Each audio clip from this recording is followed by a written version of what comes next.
Yes, how are you?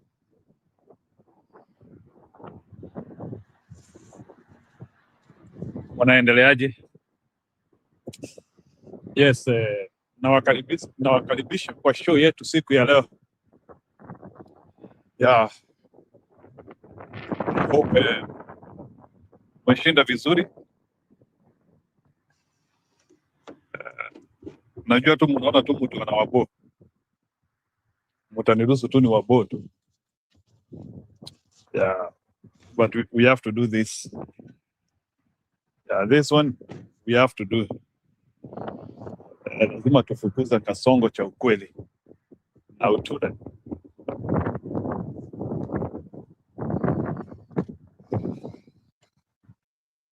Kasongo lazima tufukuze yeye.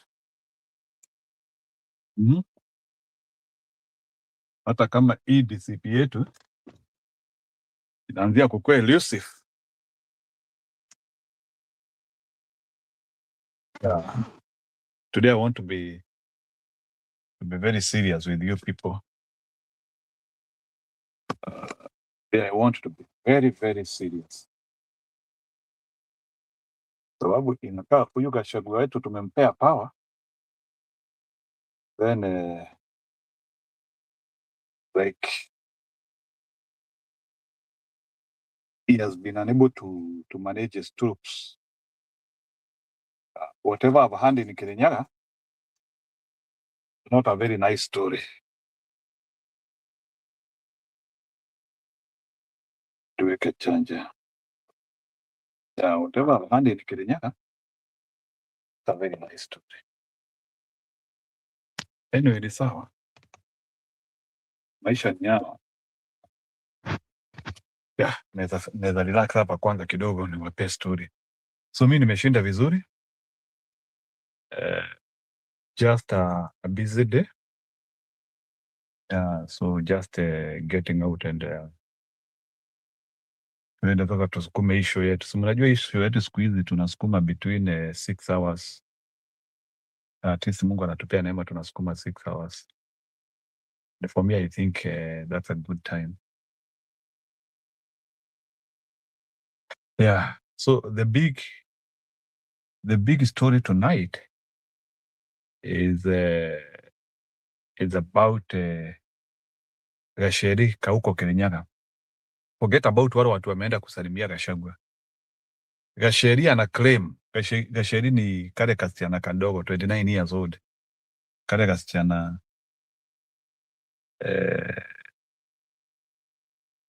Gachagua ulinga na kenyewe sana na kaitanga kamutumia ngadha. Tasijui ni bibi ya nani Gacheri. I think she's not married. From what I know, she is not married. So I think she's just those Murima women who are trying to be resilient, which is good anyway. Now, kasichana hako kana claim Malala is a gun for hire. Malala ati hata anaendanga kwa Ruto usiku. Ati Malala kuna ma-MCA wa Kirinyaga ati alikuwa anaongea na wao wa resist Gachagua. But nimeona ni kama DCP wametoa I think barua and the distance. But sasa ile kitu nataka tutumie way of intelligence. Can we even without na then Waiguru ametokeza, sijui kama ni uongo. Nitawekea hizo video zote leo.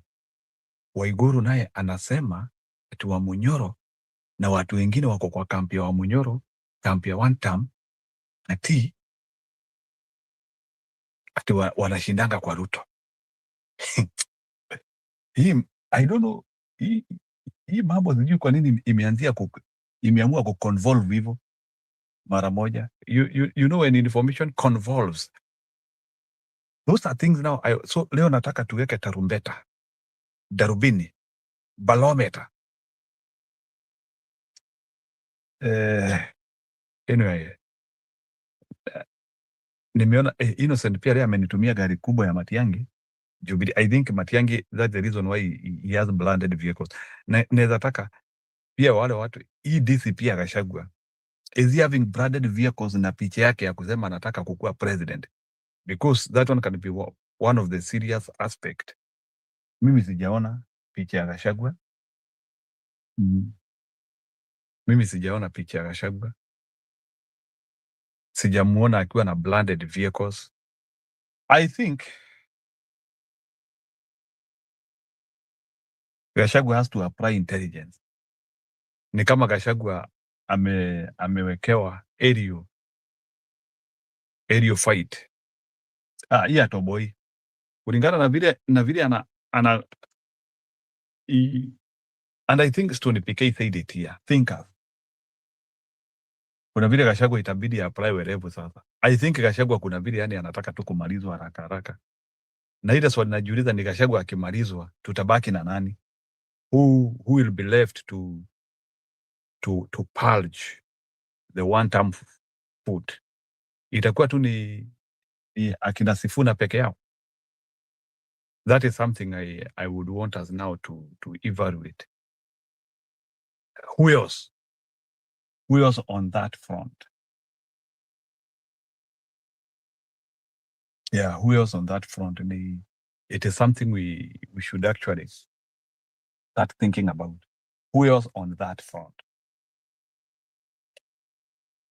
Because haikai mzuri sana.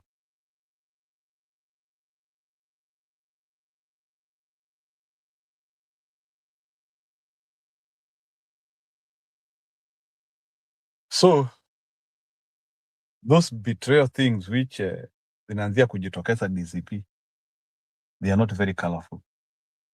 I don't like them. Yeah. We don't need to betray each other. Mimi hata nimesikia story ikaniboo sana because nimekuwa nikifikiria ini Gachagua tumekuwa tukikuwa na ndume. So nitawekea hiyo video ya Waiguru, you be the judge. Waiguru ndiye amesema. Na unajua even if these people wanaongea uongo ama nini, anyway, I will wait for Gachagua to come out with the niniki tomorrow. But anyway, for me, I don't care whether mtu anaenda kwa Ruto ama aende kwa Ruto. Gachagua himself knows akienda kwa Ruto yeye ameisha. He will become garbage. So hata hao akina Waiguru wanajaribu kutafuta essence and they can only hoodwink watu wa kufuata pesa. But this strong hit Mlima people who hata wapewe pesa ngapi wezi fuata Ruto, they cannot change the narrative. So and I think that is something we need to carefully monitor because wewe lazima tuanzie kujiuliza sasa hawa akina Gachagua wakienda, as Waiguru is saying, because Waiguru wanasema hawa watu wanawapigianga simu hawa watu wanatupigia simu. That is what Waiguru used the word. Waiguru used the plural. Hawa watu mnaona hapa tu wanasema one time, wanashindwa wakitupigia simu, wanashindanga wakipigia Ruto simu ati wanaambia Ruto ati tungojee tunakuja. Tuacha tusanye watu. Can you imagine that's what Waiguru is saying, tuacha tusanye. Wacha tusanye watu.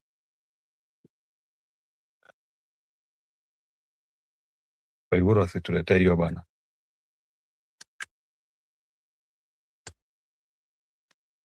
Wacha tuokote watu. Anyway, karibuni kwa show yetu.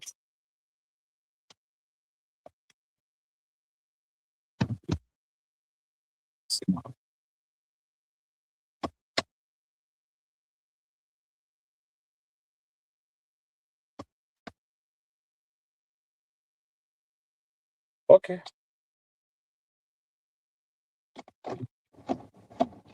So, I hope umeshinda vizuri. Mimi naelekea nyumbani.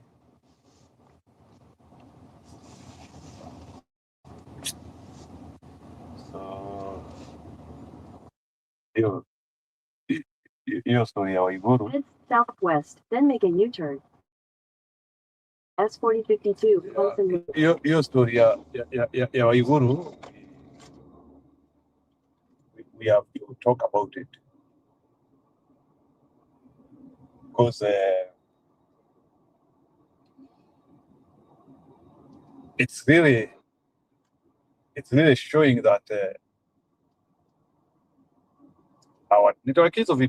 our team either is not genuine or there is something we are not doing right.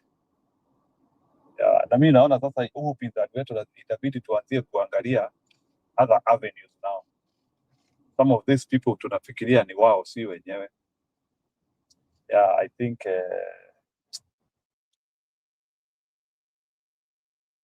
not imagine ati mtu anakuja ati kutudanganyilia yako upinzani na sisi, alafu ati hadi akatu auction kwa Ruto. Shetani ashindwe. Anyway, me I'm an auctionable anyway, so it doesn't matter.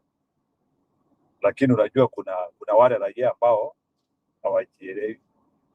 And if we go by the story of Waiguru, if Waiguru is serious, akina Gachagua na watu wengine ati wanaendaka kwa Ruto usiku as he is claiming, then ni Waiguru amesema, Waiguru anasema ati hao watu wanaambia Ruto ngojea ati tusanye, tunakuja ati tutapunguza rhetoric, tutaacha kukutusi. That is what Waiguru said today. Ati timu ya Gachagua ishaambia Ruto tutaacha kukutusi. And nikashangaa sasa. But anyway, there's no problem. You know me personally, I don't rely on them. Neither do I even rely on Gachagua. I have my own conviction as a human being, as a person. So, Gachagua akiona Ruto ndiye anaji. He regrets Ruto. He can plan what he wants to plan now. So we will really not start now pushing for too much because sasa hiyo itakuwa kawandis sasa. Tutasukuma. But I hope ni uongo. I hope it is just normal propaganda. Because that one would be really to not be a very nice thing. So naona Grace Neema ananisalimia. So Grace Neema, those are the damning issues I'm discussing today. Sababu leo story noma zimetokezea sana kwa timu. Na hizo stories zinatokezea na watu wetu na watu wa Ruto. Gasheri, kare yule Gasheri ni yule msichana wa Kirinyaga, woman rep wa Kirinyaga, she is a young girl. Ameclaim ya kwamba Cleopas Malala is a Ruto more in our camp, in Gachagua camp. That is something we should put now.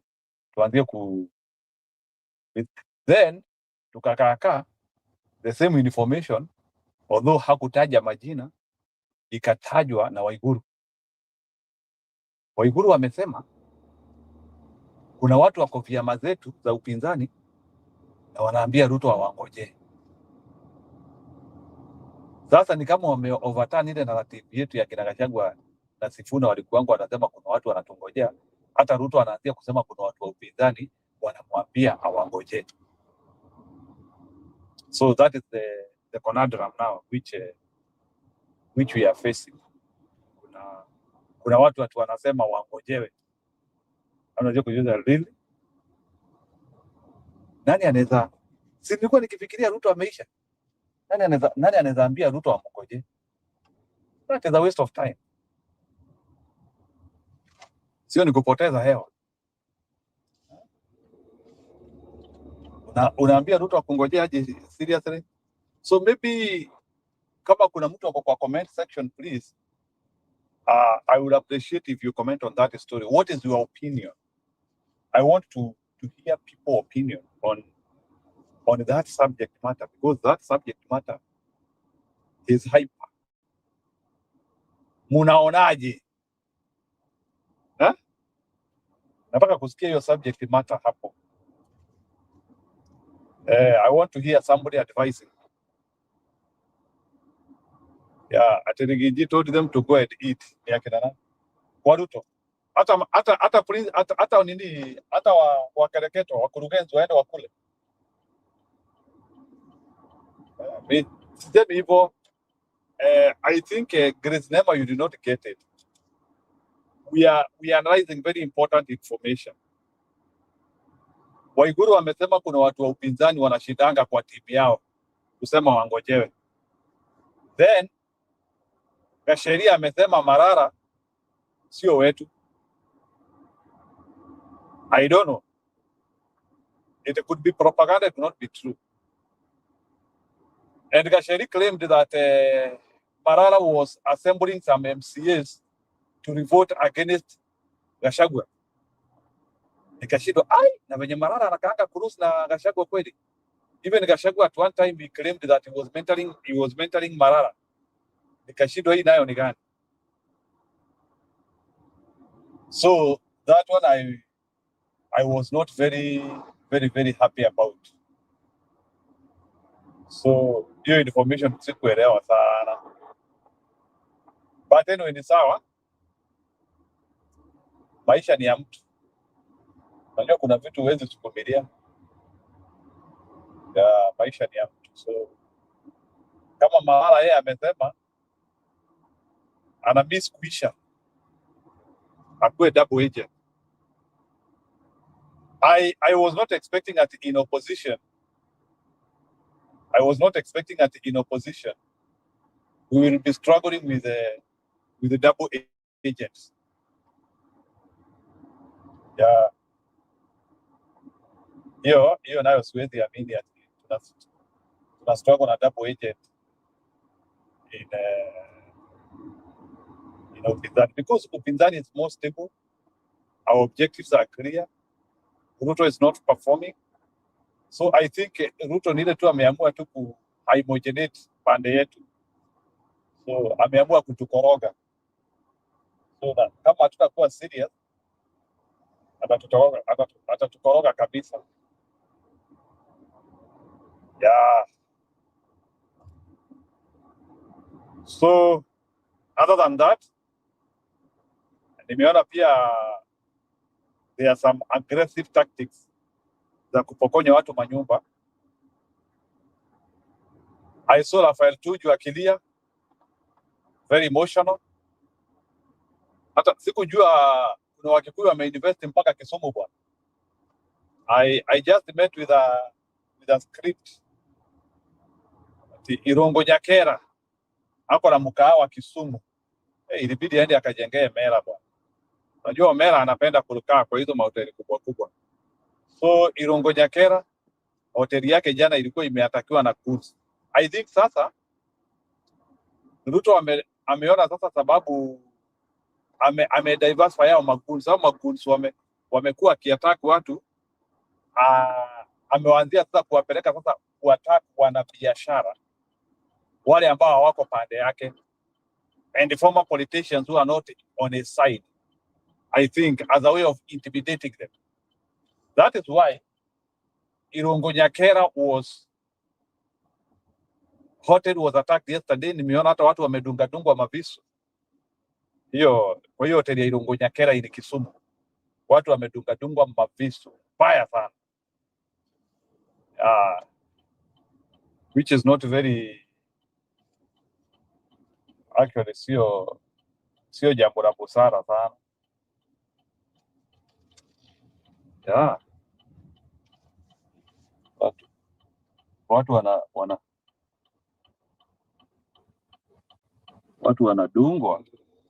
wanadungwa na visu.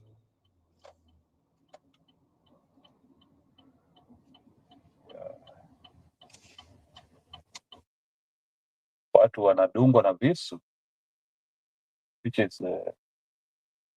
is not very good. I was actually nilishtuka. Sijui kama kuna mtu ameona hiyo message ya Irongo Nyakera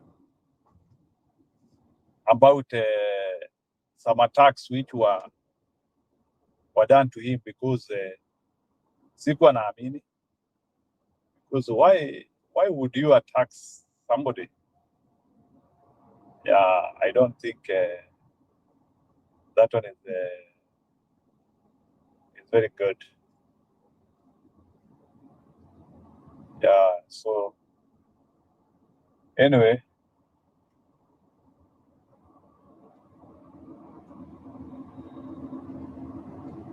tutaendelea kuombea taifa yetu. Sasa taifa yetu imekuwa ni taifa la majangili. So that is the only thing now which is there. Sasa taifa letu sasa ni taifa la majangili.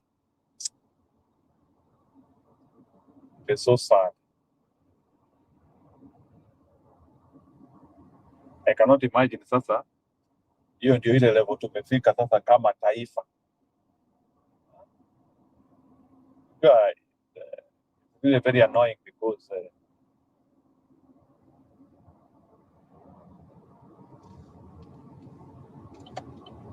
it's really very annoying.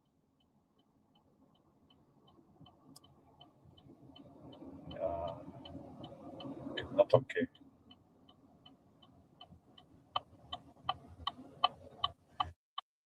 Yeah. Anyway, karibuni kwa show yetu. I hope naendelea vizuri.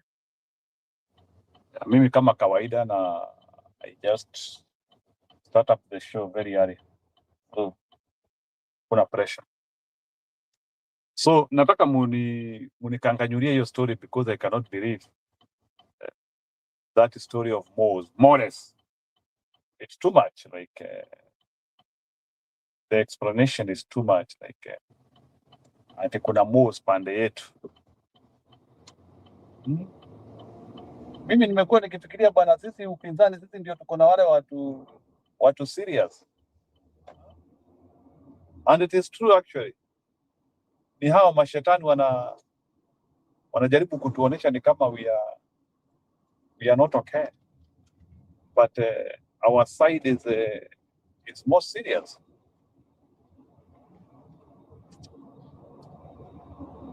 Anyway, it's okay.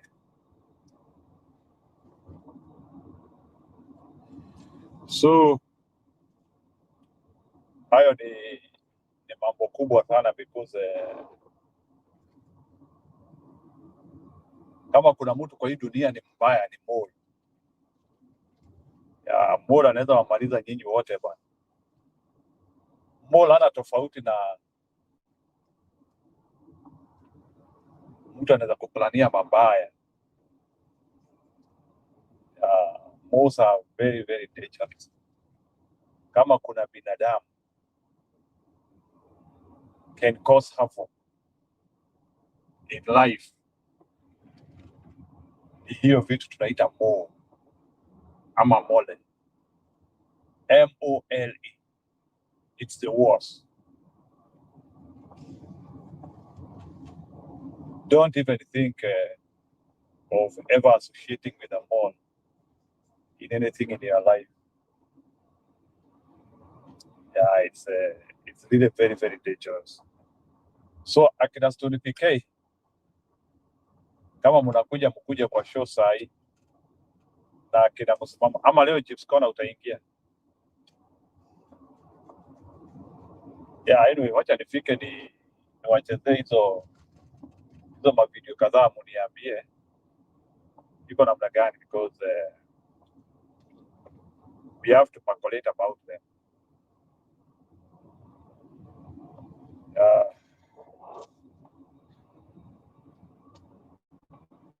So Ruto tu bado anaendelea kuuza ile uongo yake kama kawaida, and I hope Kenyans are able to understand that Ruto is still continuing with his destructive tactics for the nation.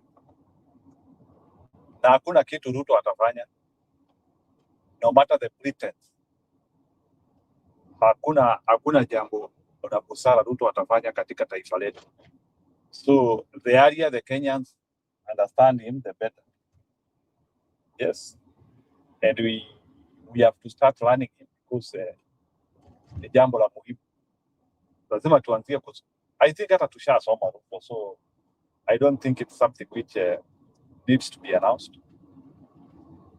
Any serious Kenyan understand that Ruto is one of the worst creatures. Sasa leo nimeona alikuwa anajifanya ati alikuwa uko Kapsabet Boys na Cheptiret Girls.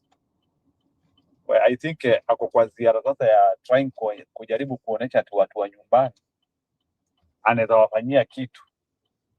So I think leo nimesikia amepeana basi kwao. Yeah, so that's what I heard. I heard amepeana basi. But yeah, he was in Kapsabet Boys. So here in Kapsabet Boys, walikuwa tu wamevaa hiyo uniform ya hiyo shule. I think ni kama kuna hiyo ka challenge. Hata Kemanongo alikuwa amevaa ya Alliance sometimes back. So it looks na mimi nienda nikavaa uniform ya Kangaro High School. Nakaa kuna challenge ya kuvalia uniform ya ile shule ulisomea. Ruto leo ameshinda na uniform ya Kapsabet. Na nimeona pia Chris Kipto, huyo PS wa finance pia tayari alisomea Kapsabet Boys. Lakini pia nimeona hiyo Kapsabet Boys ni kama ni cartel kwa serikali. I think Kapsabet Boys produces very bad people. Najua hiyo statement mtaanzia kuniambia pia huyu. I think I will not want to be an alumni of Kapsabet Boys. Yeah. I don't think I will want to be. Ni yani shule inatoa wezi peke yake. Anyway, wacha nisiingililie shule. Mimi sio shule mbaya, ni watu. Lakini hiyo shule iko na wezi wengi bana. I have seen all the people who are in the cahoot with Ruto. Wamesomea hiyo Kapsabet Boys. Yeah, by the way, there are some places. Maybe it's the high time we now start asking ourselves, do these schools teach morality? Ama tu, they don't care. Hizi mashule, do they teach morality? Morality is key.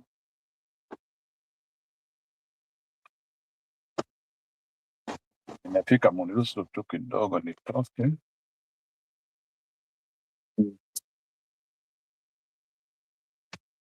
Au dishi yangu ya chakula. Sawa.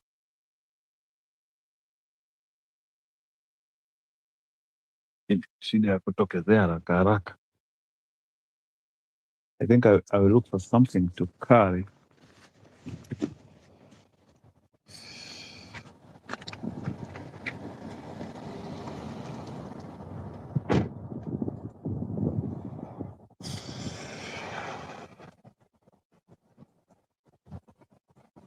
Okay, ni sawa. So hiyo Kapsabet Boys hiyo ianzie kufunza watoto maadili mema. Haiwezekani tu shule inatoa wezi peke yake. Na sijasema kwa vibaya. Me, it is based on wale watu wote nimeona wamevaa uniform hapo, sijaona mtu mzuri. No, by the way, it's a high time we have to start like hata kama tunasema hii mashule hii sijui nini.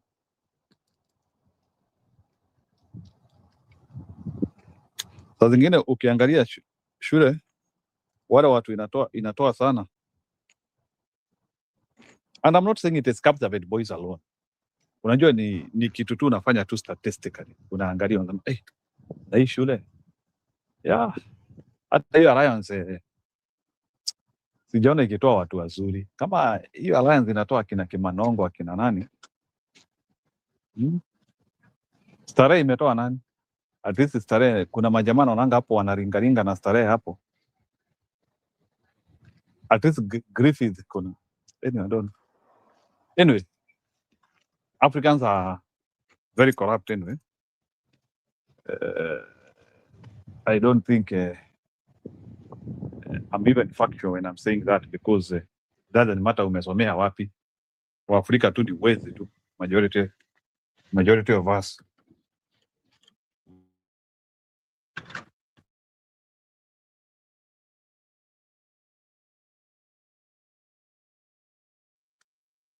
Tunasumbuana na Ruto hapa,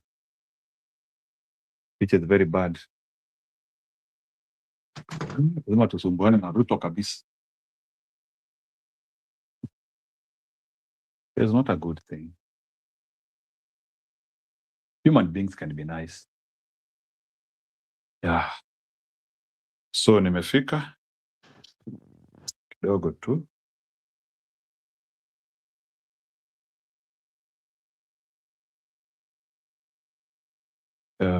So nimefika. Mtaniruhusu nichukue kompyuta yangu.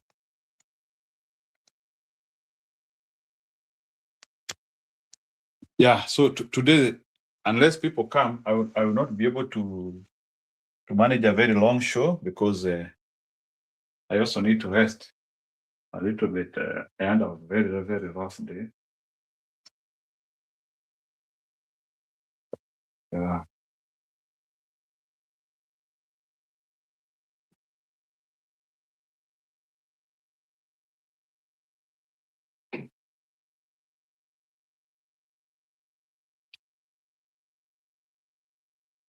So nitawaomba mkuje kwa show haraka.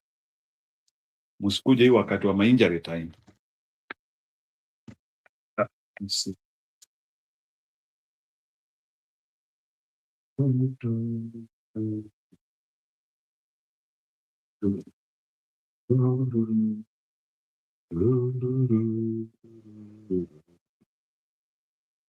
Yeah, anyway, let's see what is happening around the nation.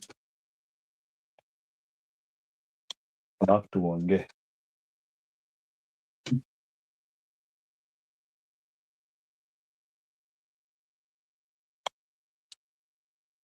Yeah.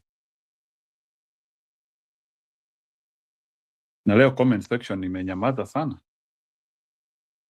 Mimi sijaweka nini? Sijaweka link. Nilikuwa nimeweka.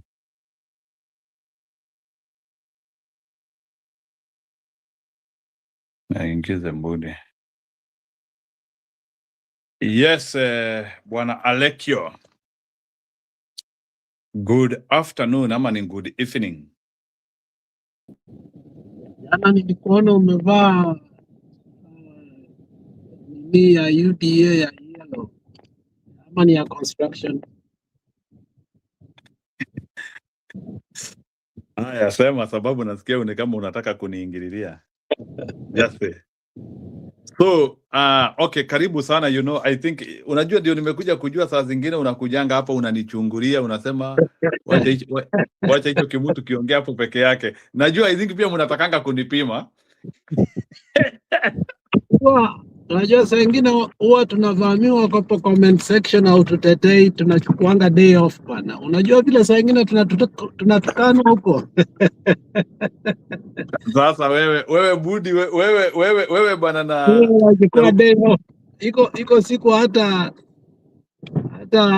anaitwa nani msichana Mbadi. Na wewe uko na spirit ya chinkororo. Si uko na spirit ya chinkororo bwana.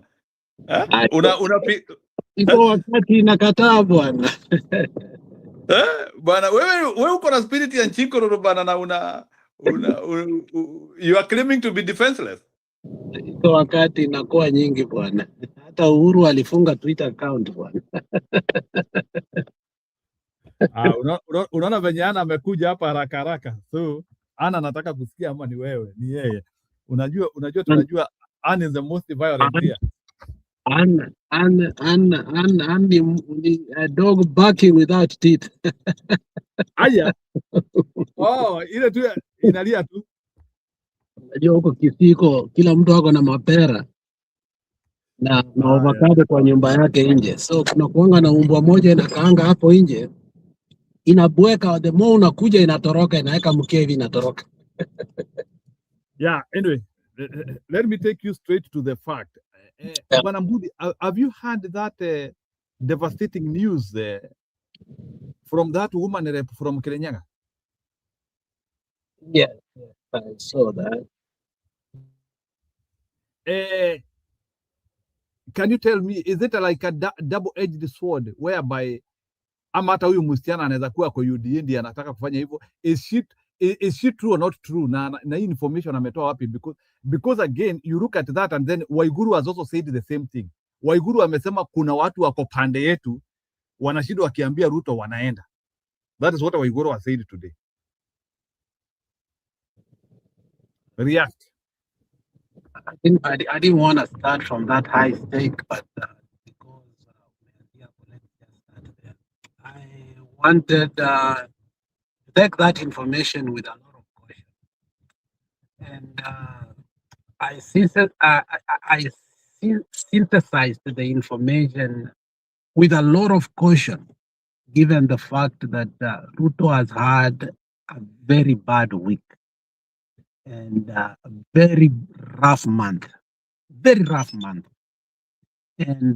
if you can see that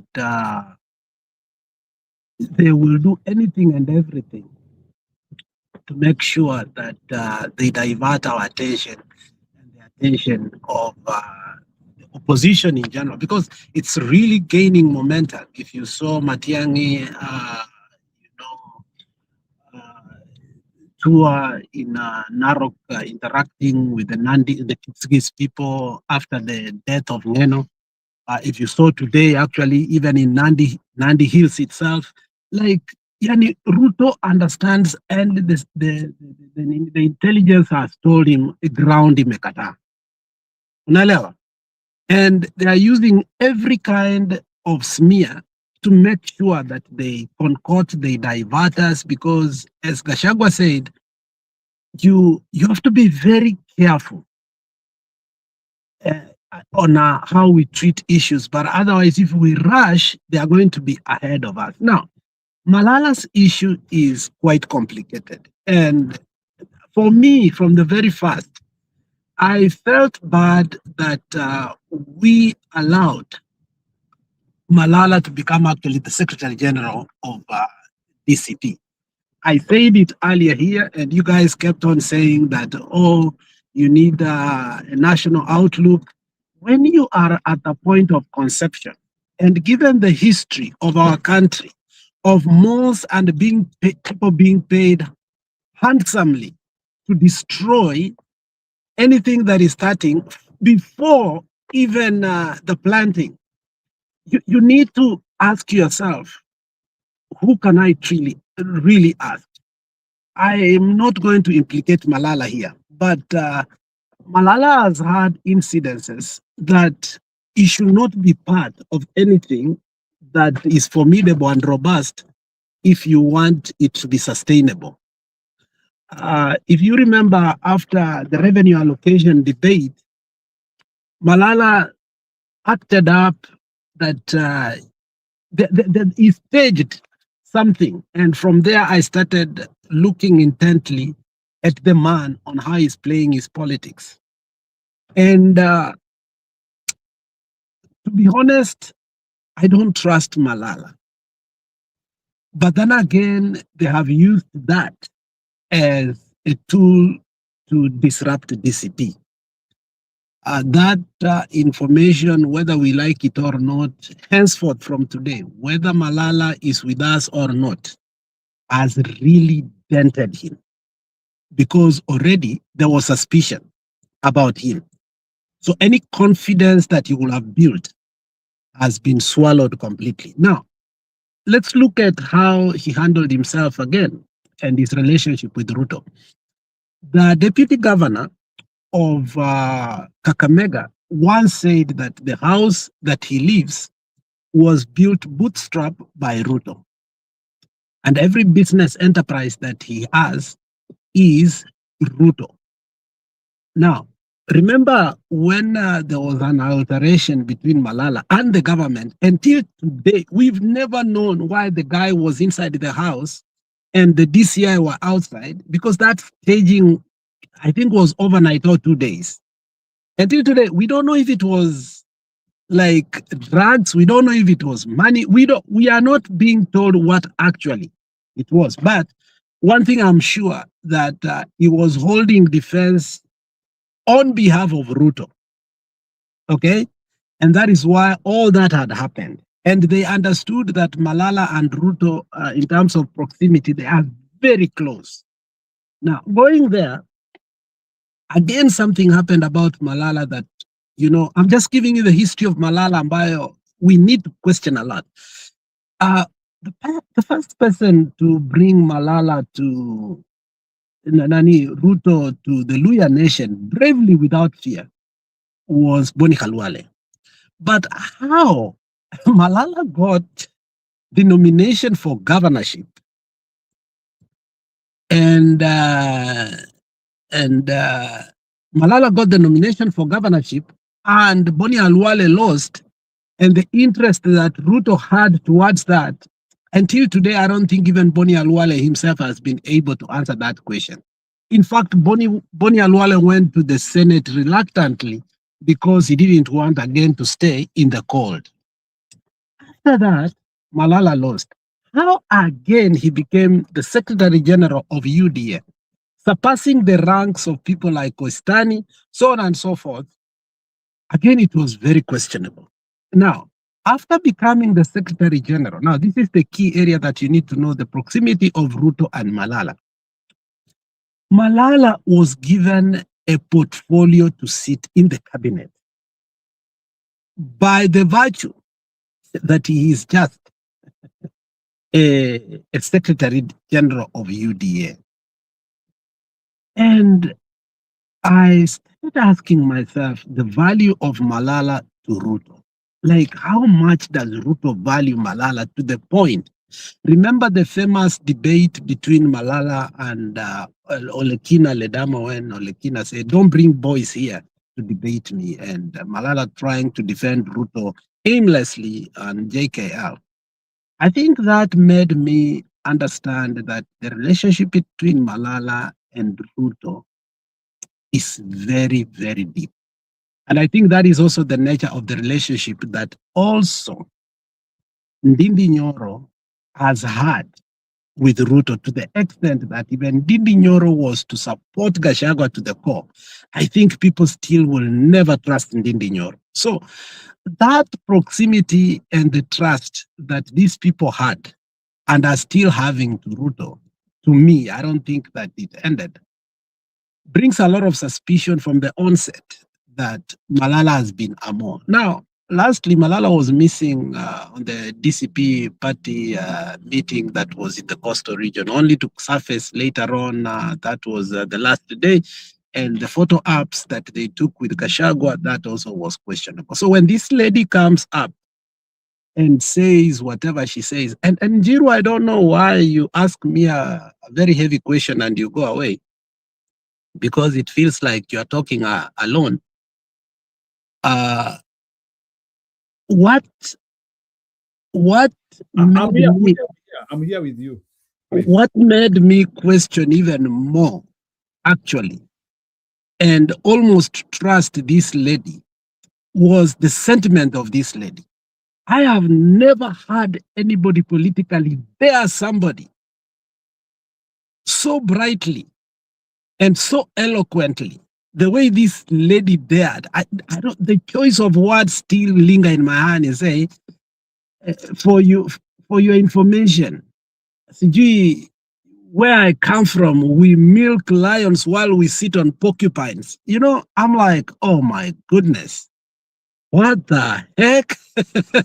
You know, I have heard people dare other people, but that daring, that was classic.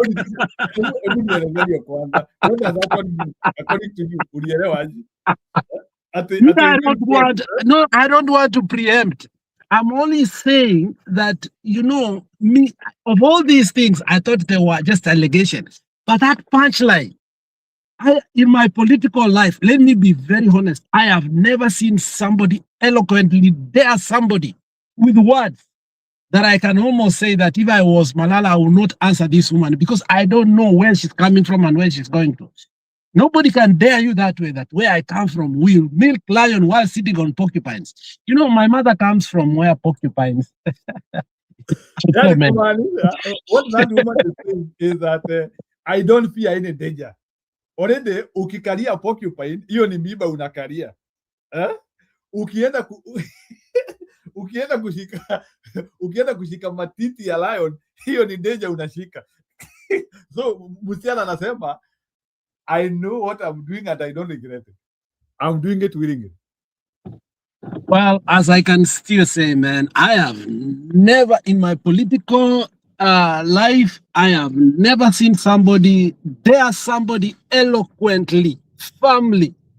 That was a new one, and I think she took it to a high level. And I say, wait a minute. Even if I was to belittle what this woman is saying, at that particular time, I said, you know what? I will take this with a lot of consideration. And I may not know the truth, but I think how she dared Malala ought to respond. Because, Malala is that person that is big-mouthed and who can speak at a very speed. I don't know if he has replied, but I'm waiting for the comeback and the response. I think the only person... Not respond because... I think the only person who can respond to me, and that's a person, Musiniue kabisa. The only person who can respond to this woman amnyamazishe ni Kibe peke yake. So I hope they will hire Kibe. Because this year in a comeback. Anne is telling you Malala responded, so tutatafuta. She is saying Malala responded, tutasikia hiyo. So then if Malala responded, can we now say that this is the beginning of crashes within DCP? So Bwana Mbudu ukiangalia hivyo, as this crashes elde, because sasa Malala ajitokeze aseme ni uongo, wachana na poronjo ya huyu, naye Musiana anasema najua ni hivyo. So what does that one do to the healthy status of a very young political party which want to engrave itself within the peoples of Kenya?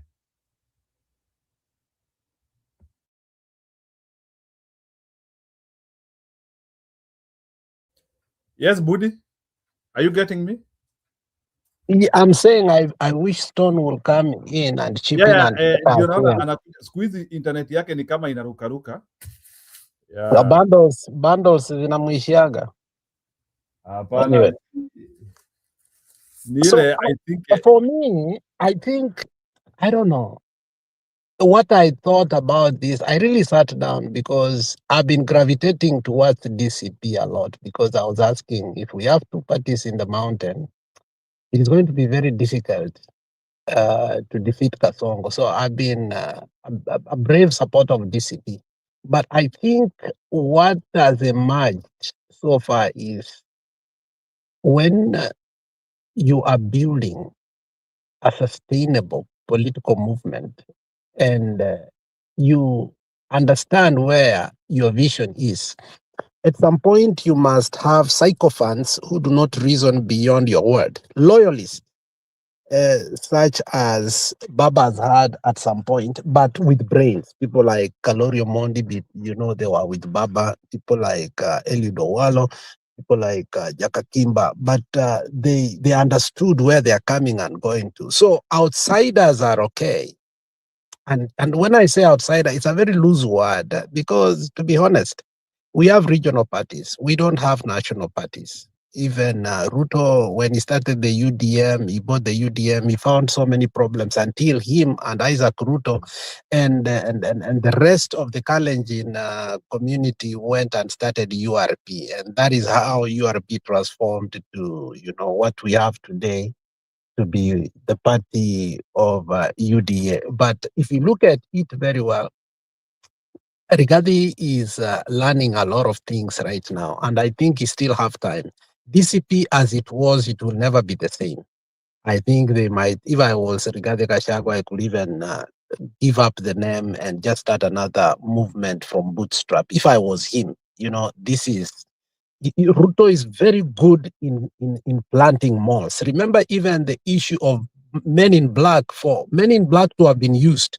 Ruto already bought Joho, Namwamba, and the rest of the people to take over ODM, but I think Baba, had to use force there and chest stamp and make sure to stop it. But as I see it, I'm not sure how many people within the DCP are with Ruto. So if I was Gachagua and I am serious to form a formation that will help the mountainers, I think DCP is dead, according to me. And that's the problem we have been having with Jubilee.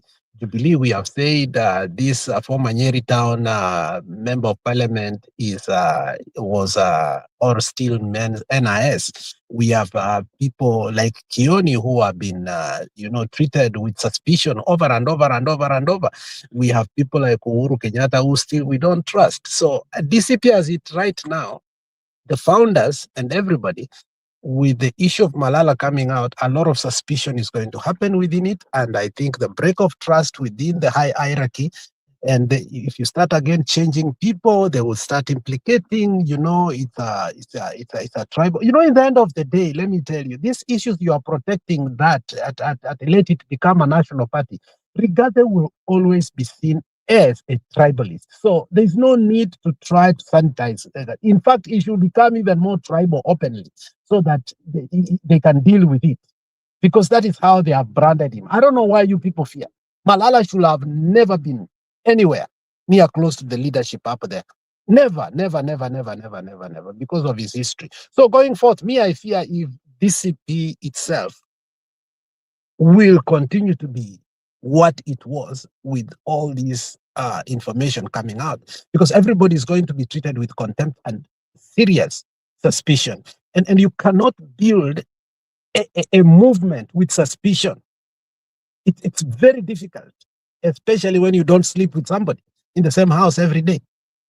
So I think going forward, I don't know. I mean, if I was Gachagua, I will just call a NEC meeting and decide to disband that thing and start another movement ASAP, if I was him. But, he understands the logics and the logistics and the financial status and everything of starting a party and a movement. And he knows, the blockades that he's going to get from the government. So he has to maneuver his way and understand.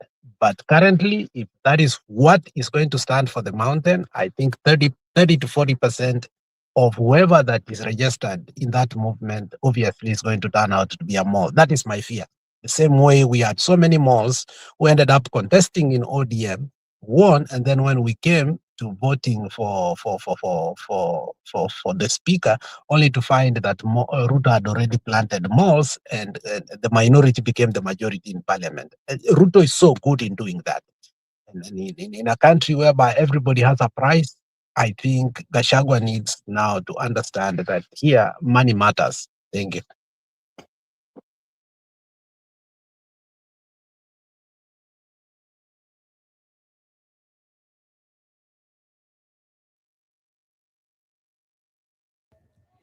Mimi nilikuwa kwa ile group ya kukua tunaangaliwa kama tutakuwa deputy president 2022, mnakumbuka?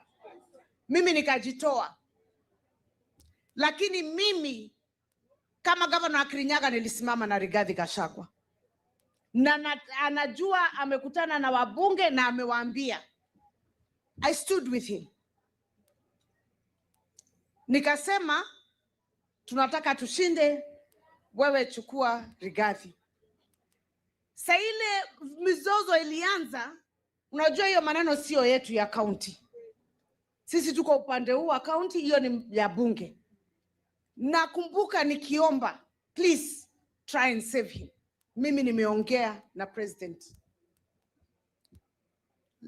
na akajaribu, kwa sababu mkikumbuka moto ilipanda alafu ikashuka tena ikapanda tena. Wale wanafuata siasa, ilikuwa imepanda alafu tena ikaenda alafu siju kulienda aje tena ikapanda tena. hiyo ya kushuka, mimi nilikuwa hapo kwa hiyo mkutano ambao president aliomba wabunge, tafadhali, please, let this stop come. I was there.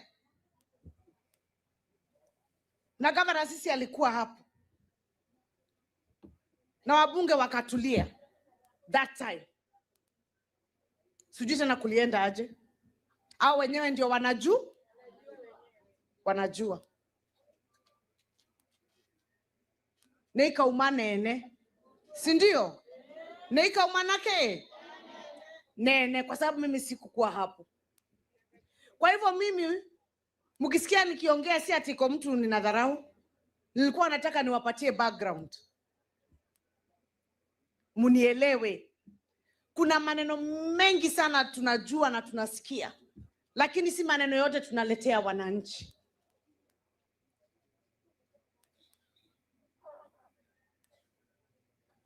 Mimi nataka kuongelesha watu wa Kirinyaga. Najua mimi nimemaliza tamu yangu, inaenda kuisha ya pili ya gavana. Kwa hivyo mtakuwa mnachagua gavana, si ndio? Na mtakuwa mnachagua viongozi wale wengine. Mimi kwanza si mumesikia sijazeeka, nimezeeka.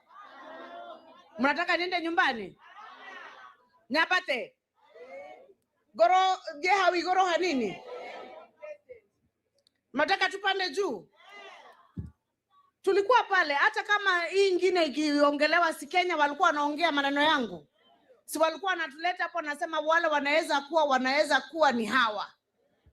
Si bado tuko. Mimi nalenga ya juu. Nalenga wapi?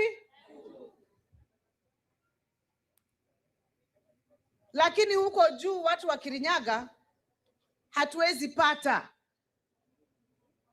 kama hatuko katika serikali. Mtapewa vipi na hamna kura? Kama hamna kura mtapewa kweli? Nataka mfikirie. Sana nataka niwaambie maneno mengi.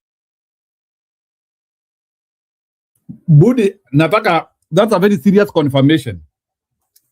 Uko juu tutapewaje kama hamuna kura? Can you put that statement in its immediate context? Atamalizia, but what is Waiguru saying there? According to you, can you deduce something? What Waiguru is saying? Waiguru anasema nini hapo? As a UDA person. You know, I don't, unajua siasa ya the mountain yenyewe ndio mtaniambia. Unajua me I'm very confused. Yeah. Is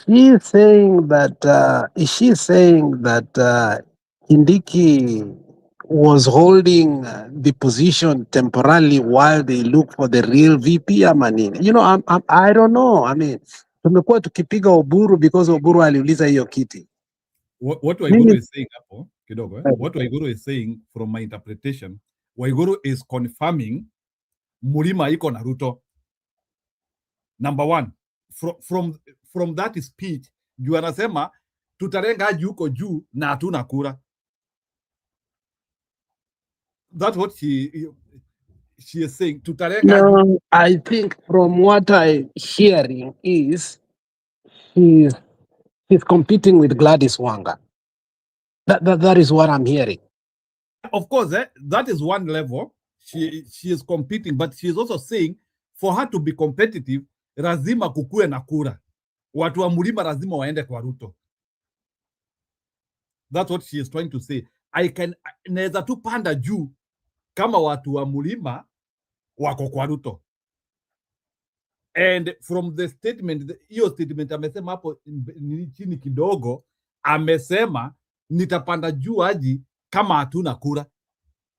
So she has verified that hawana kura from that. Sijui kama umenipata hapo Bwana Budi? No, that is rhetorical. She's saying that you know your votes is the one that put Ruto there and is banking on you. And Gachagua was my competitor, but he forced and bulldozed. I only accepted last time. This time I'm not accepting. Okay, I must take my position and support Ruto in 2027, and therefore so that I can climb 2032. That is what she's saying.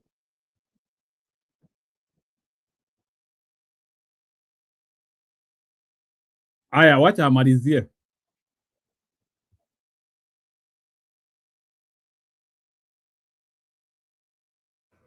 Mimi nalenga ya juu. Nalenga wapi? Lakini huko juu watu wa Kirinyaga hatuwezi pata kama hatuko katika serikali. Mtapewa vipi na hamna kura? Kama hamna kura mtapewa kweli? Nataka mfikirie. Sana nataka niwaambie maneno mengine. Nasikia kuna watu wanasema Now, hold on there. pande gani ya opposition. Hold on there. Hold on. Now, that is the key line there. Nani anawapea hiyo ya juu?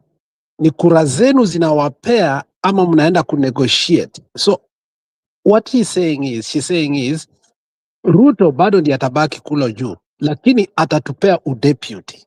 Lakini atatupea udeputy kama kura zetu ziko kwake. Isn't that what she's saying? Say again. I think this is the narrative she's running. That mutapewa aje. Sio sasa kujivote in as a presidency. Says we want that number 2, but we don't want it to go to the east. We want it now to retain by Kirinyaga, because he's vouching, he's speaking about Kirinyaga more, which means he's speaking about now the central mountain, not the eastern mountain. And she is alluding, first of all, that before that seat, the competitor, she was part and parcel of the people being mentioned to be the running mate. But akasema mimi sikuchukia Gachagua, we gave it out to him, but akashindwa. But this time around, I want it to come to me, because mimi nimemaliza 2 terms za ugavana. And I must climb, I cannot be here. Unaelewa? So she's saying, she's saying after governorship, I must climb. But the climbing is, I will be given. So what is she being given? Obviously, it's the deputy president. She's not saying you will vote me for the presidency. She has not declared she wants the presidency. She says, mutapewa na nani. So she's sort of consolidating a vote that she will sell to Ruto for negotiation. That is what.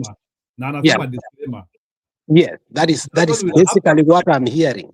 Kama kuna kura. Yeah, that is what I'm hearing, you know. He's vouching for the deputy presidency. Yeah, of course you want the deputy president. So, so based on this, she's now putting herself on the cross path with the Kindiki. Sivyo? Sinajiweka sasa, see, that is a collision path with the Kindiki. Now Oburu Odinga the other side. I think now that is the narrative she's running. Whether it is a consented narrative whereby I think there is duality here. I think it looks like they are playing politics here of telling Gachagua that the person that you have as your general secretary is with us. At the same time, saying, because remember, the bone of contention is that he met the MCAs and he gave them money, who in turn were mobilized by who? Minji. So she's coming out with her base. And the base is she has the electorate and the county. And therefore, I don't know how populous is Kirinyaga versus the East Mount Kenya. But she's saying that their votes must count. So it's like she has an assurance for the deputy presidency because she's saying she must climb after her second time. Yeah, amemaliza light duties, sasa ako ready for heavy duties.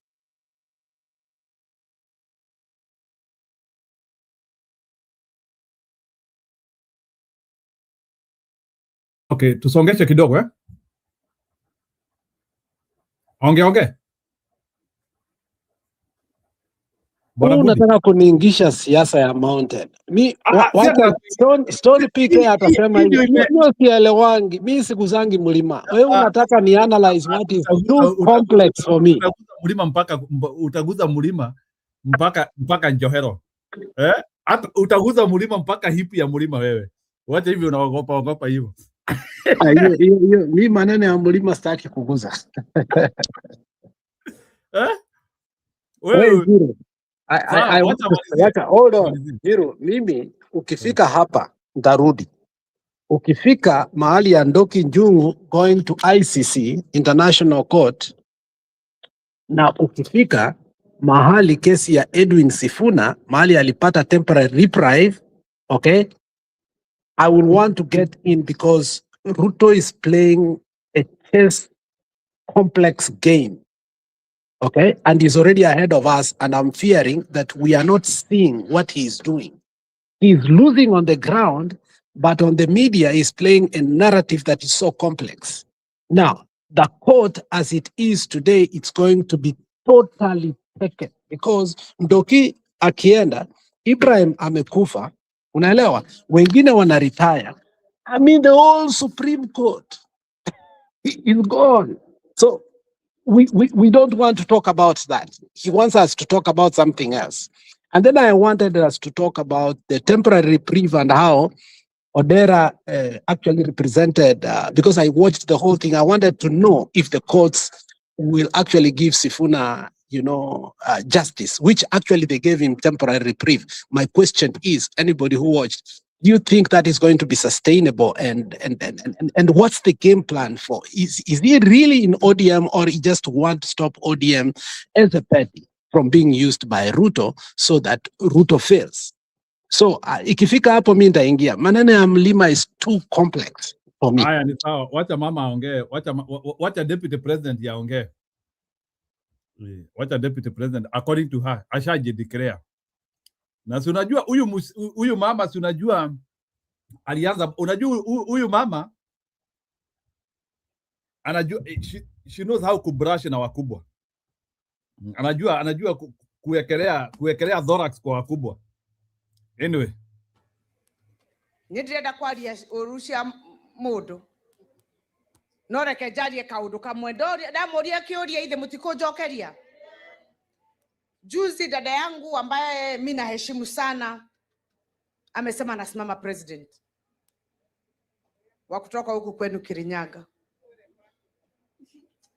Mimi na nini draugire ithe ti araugire, na hata juzi amesema atatoka kwa ballot lazima akuwe. Kwa nini? Na alisimama, mnakumbuka, na Uhuru pia akapewa deputy asukume mzee, mlima ikateleza, si ndio? Sasa tena ako wapi? Alafu ako kwa baba. Nataka niwaongeleshe nyinyi kina mama kwa sababu najua mnanisikia. Si mnanisikia? Haya, Kalonzo pia ako kwa ile ballot. Si amesema mwenyewe? Matiangi pia ako kwa ile ballot. Zihesabu sasa. Tumefika 4. Kwa sababu unajua pia Ruto yuko.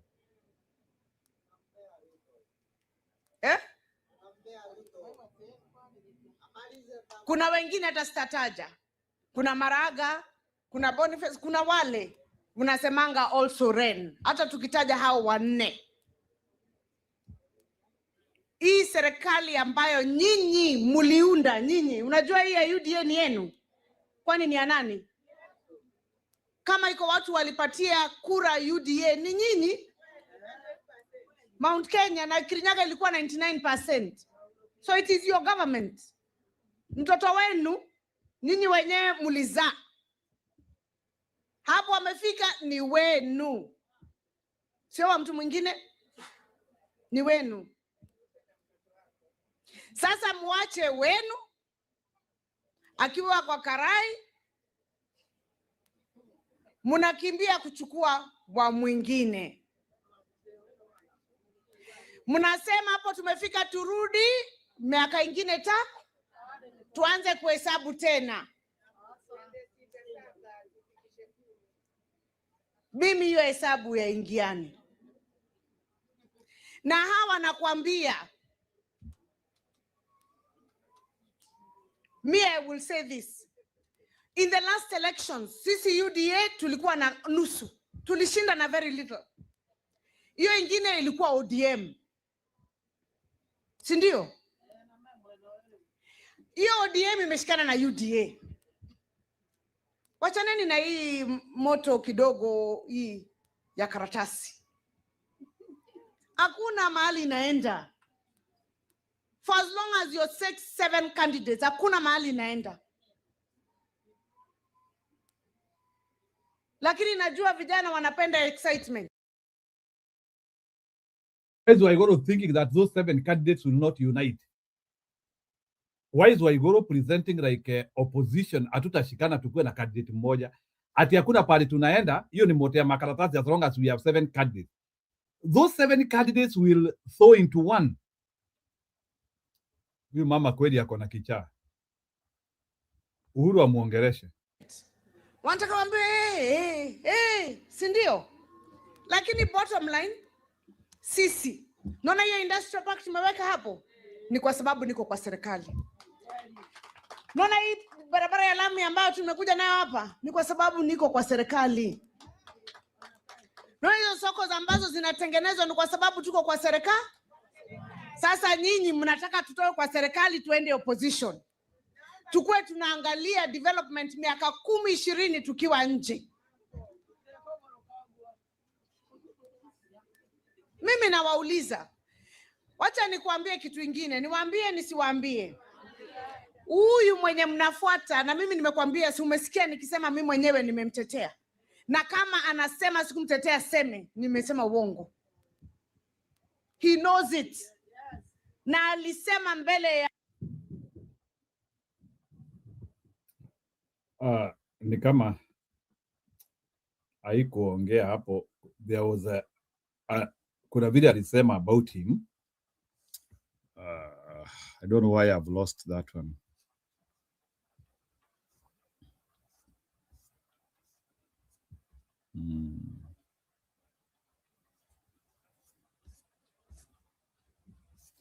I don't know why I've lost it. Kuna hapo kwa mwisho, I don't know why it couldn't bring.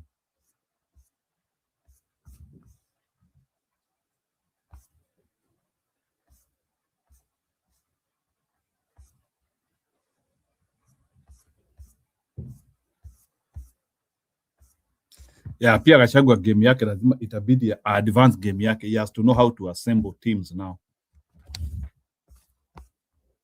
I'm not saying it's not okay, but lazima ajue sasa kuna watu wamempangia.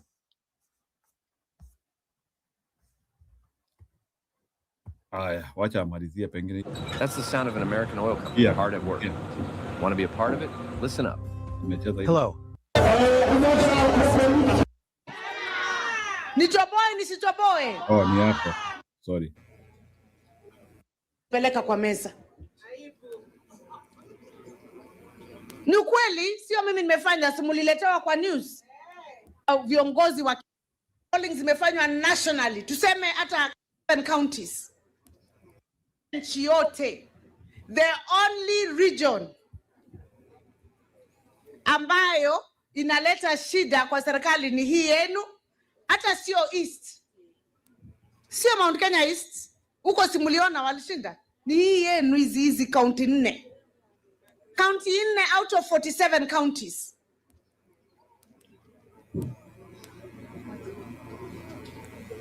Four only. Hata zile polling zimefanywa nationally. Tuseme hata kama Rigathi angekubaliwa kusimama, total votes ako na 4% za nchi. 4. Hata huwezi zipeleka kwa meza. Ni ukweli, sio ati Gachagua wako na 4% according to Waiguru. Sasa hiyo ni NIS, hiyo anatoa sasa data ya NIS sasa. Waiguru. But why do they think like sio Gachagua anasimama? There is a momentum ya opposition. Why is she not speaking about the opposition? mimi nimefanya, simuliletewa kwa news. Viongozi wa Kirinyaga akasema huyu alisimama na mimi. He said it here in my residence.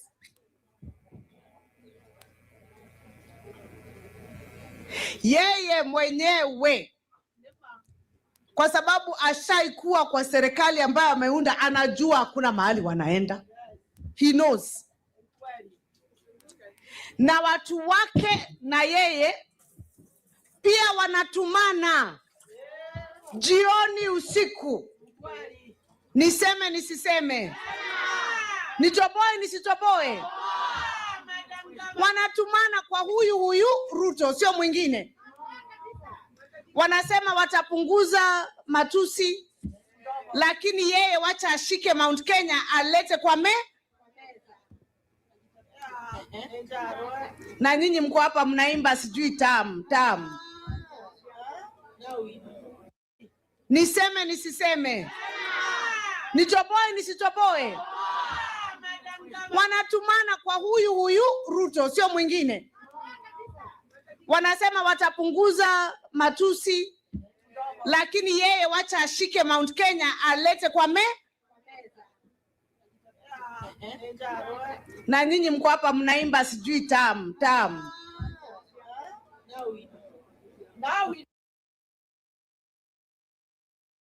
Waiguru is saying ati Gachagua wamesema watapunguza matusi, ati wana consolidate mlima wapeleke. That is Waiguru saying. Na sijui Mbudi ameondokea hii story na ni noma. Niseme nisiseme, na mimi mnajua mimi sikuangi mtu wa uongo. Ni vile najua tuaga modo moikari mote geti nane waoike. Mimi niko mahali nakaa ambapo hamkai. By the time tunafika April next year, na mnajua mnaniangalia hivi mniamini, kama mniamini wacha niwaambie for example. Mnajua mnasema it's not possible. Mnakumbuka tukiambiwa na Uhuru ya kwamba Raila ni mkoro kianga neke mlimaona wakisalimiana? Walisalimiana hawakusalimiana? Haya, tukaingia hii ya UDA. Tukasema in fact waliingia kwa serikali mwaka wa kwanza. Na unasema iwezekani aje? This is politics. Hii ni siasa. Lazima watu waangalie ile upande ya serikali, na tuwezi kubali tuende opposition, na tubaki sisi kama jamii peke yetu tuko nje. Na ninaongelesha kina mama because nyinyi mnakuanga na msimamo mmoja. Sisi kama watu wa Kirinyaga ni waulize, mogeheo getekia deputy president na mwedhoe. Leo mkiambiwa, na wauliza swali, mkiambiwa governor wa Kirinyaga ndio atakuwa deputy president, kura zenu mtapeleka upande gani? Mtapeleka upande gani? Na wauliza, si ndio? Sisi kuna vile tunajipanga kwa serikali, ndio tukue na kiti pale isaidie wananchi wetu. Na hii kiti tumeshaipatia Kiambu, Kenyatta alikuwa huko mara 2, tumeipatiana Nyeri, Othaya tulikuwa na Kibaki, si ndio? Na pia deputy president Gathi ameikalia hata kama hakukaa sana. Tumeipatia East, wameikalia miaka 3. Kerenya gagi karera geteke unomo idhoe. Kana morware. Hello. You want to play with me? Sure. You want me to help you with your groceries?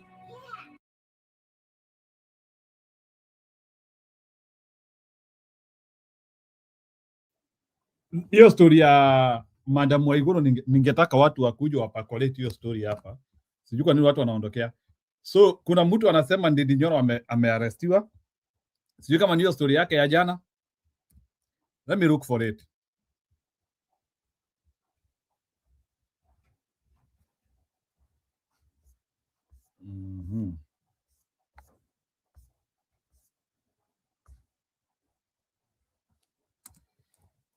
Kuna mtu nimeona amepost kwa Facebook but I don't know kama ama ijafika mitandao.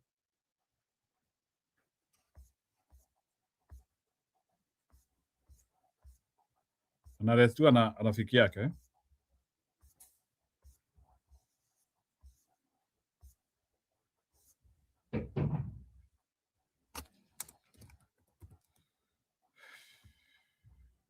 Nimeona kuna jamaa amepost. Let me see if I can see ni Facebook ya nani.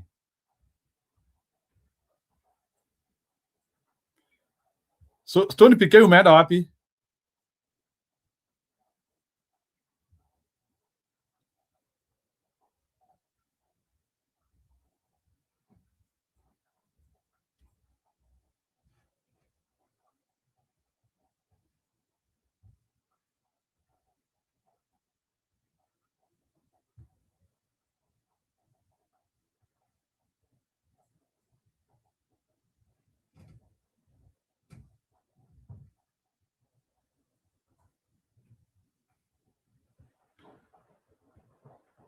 Nani amepost?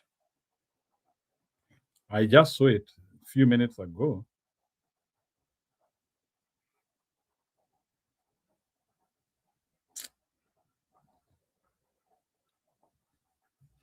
Devolution aids on all children.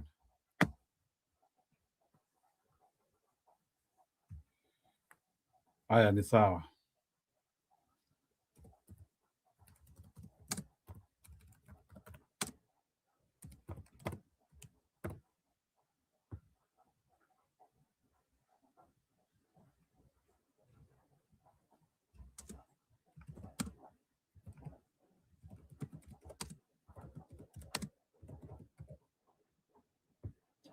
I don't seem to find it.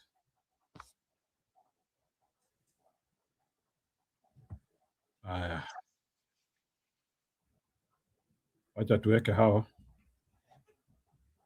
Na sheria endelee na story yake.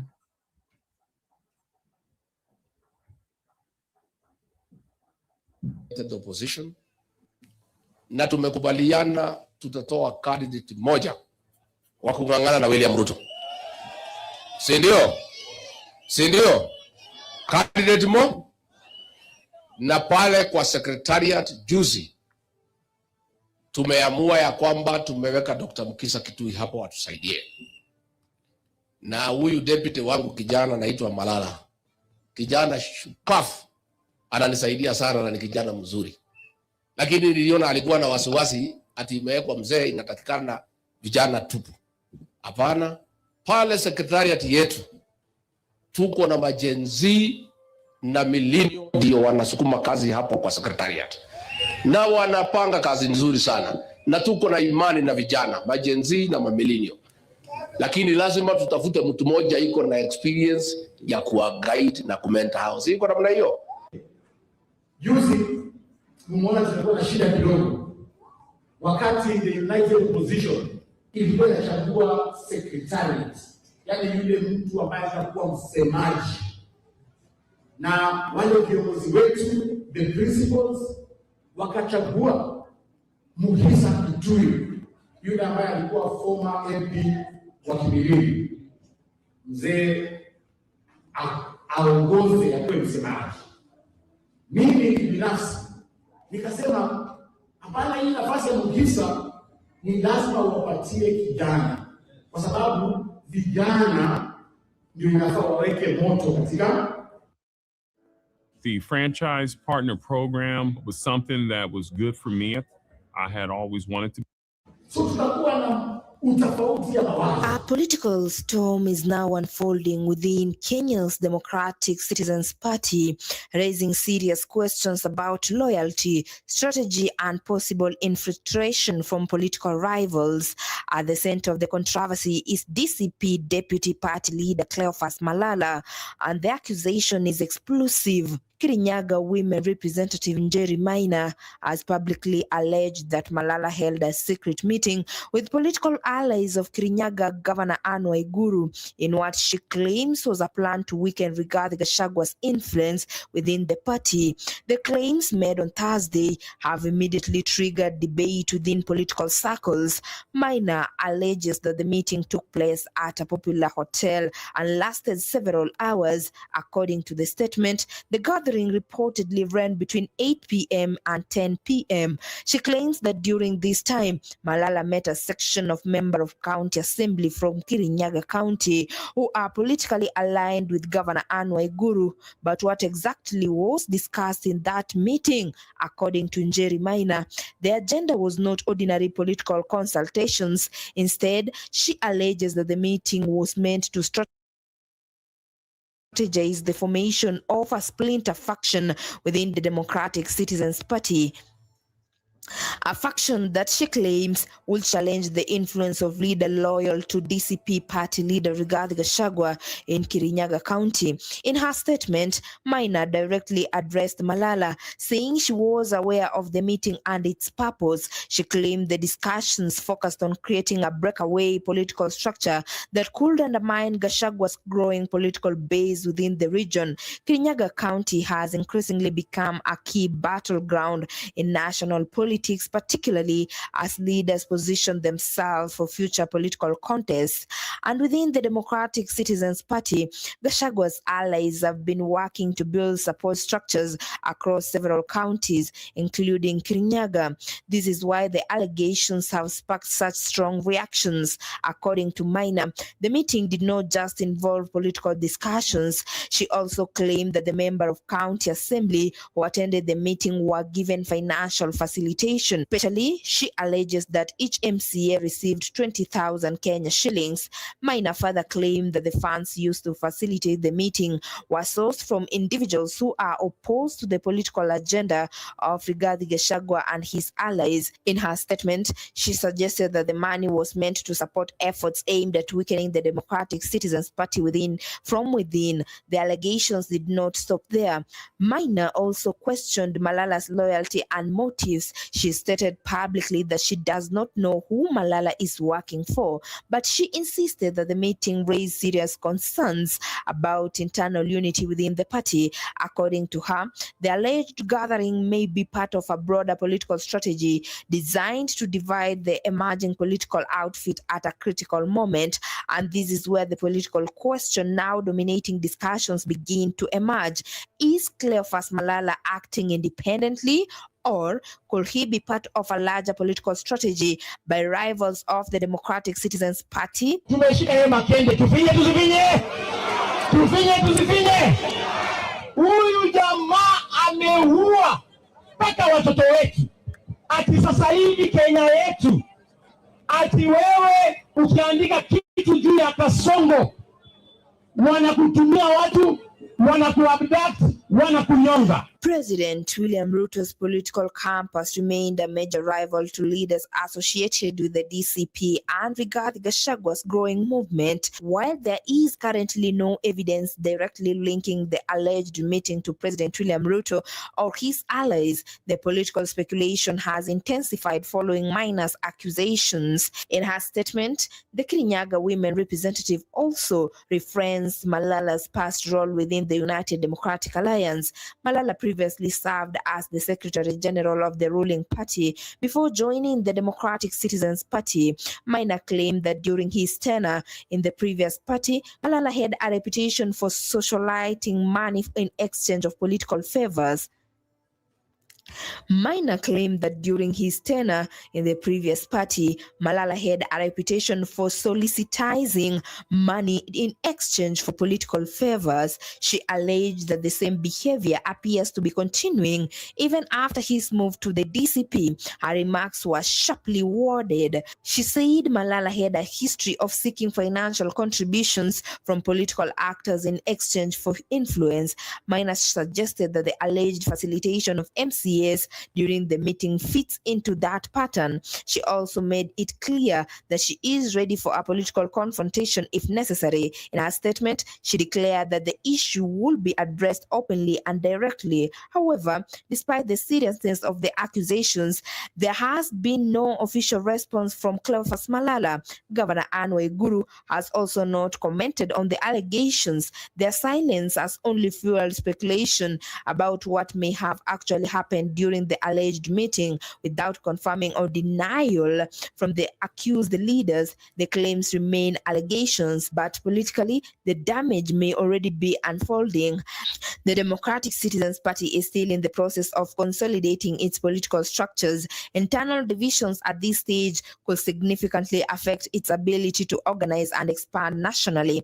If the allegations turn out to be true, it could signal a major internal conflict within the party. If they are false, it could represent an escalating power struggle among rival factions competing for influence within the movement. Either way, the controversy has now placed Cleophas Malala at the center of a major political debate, and it has raised a critical question for the Democratic Citizens Party. Can the party maintain unity as it grows, or will internal battles threaten its stability? For now, political observers are waiting to see whether Malala or Governor Waiguru will respond to the allegations. But until then, one question continues to dominate the conversation. Is Cleophas Malala simply engaging in internal political strategy, or is he, as some are beginning to ask, a mole working against the very party he serves? The coming days could provide answers. What do you think? Drop your comment. Newsroom, Maisha TV, Mesh Msembe.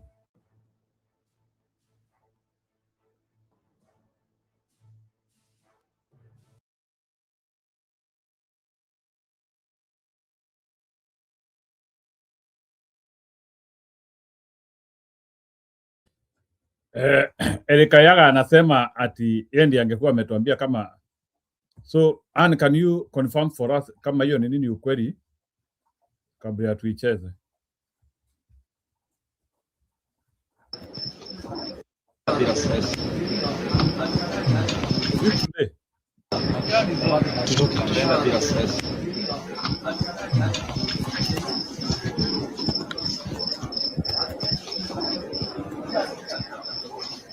Deno.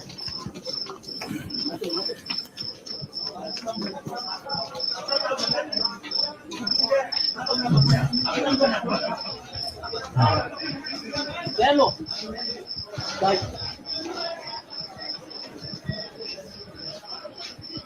Deno dogio क्या बेरे? Deno.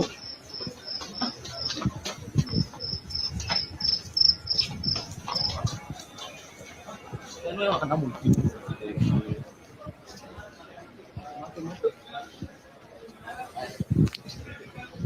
Deno kuja mbele. Deno kuja mbele. Yako inaharibu. Deno kuja mbele.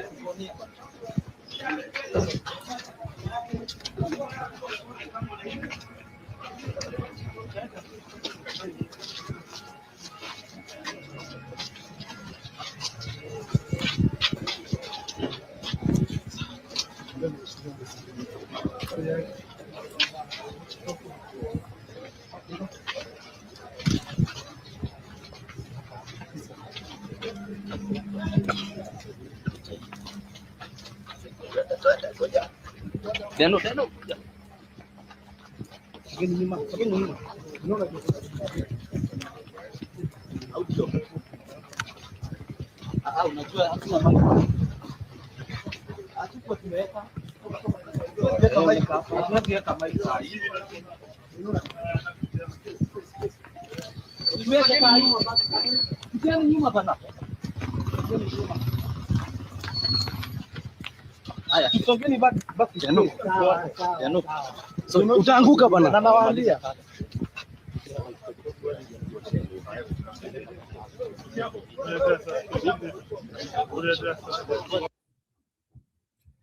Okay, that one we can get confirmation from those people who think maybe Obrate amekuwa akiongea sharply sana. Kama ni ya 2019 Gachagua is too slow. Oh.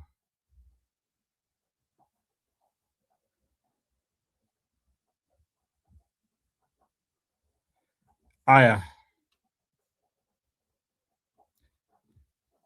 Kabla niweke, I think hapo Jeff Koinange lile aliingililia mtu vizuri sana. A very serious statement by one of our principals.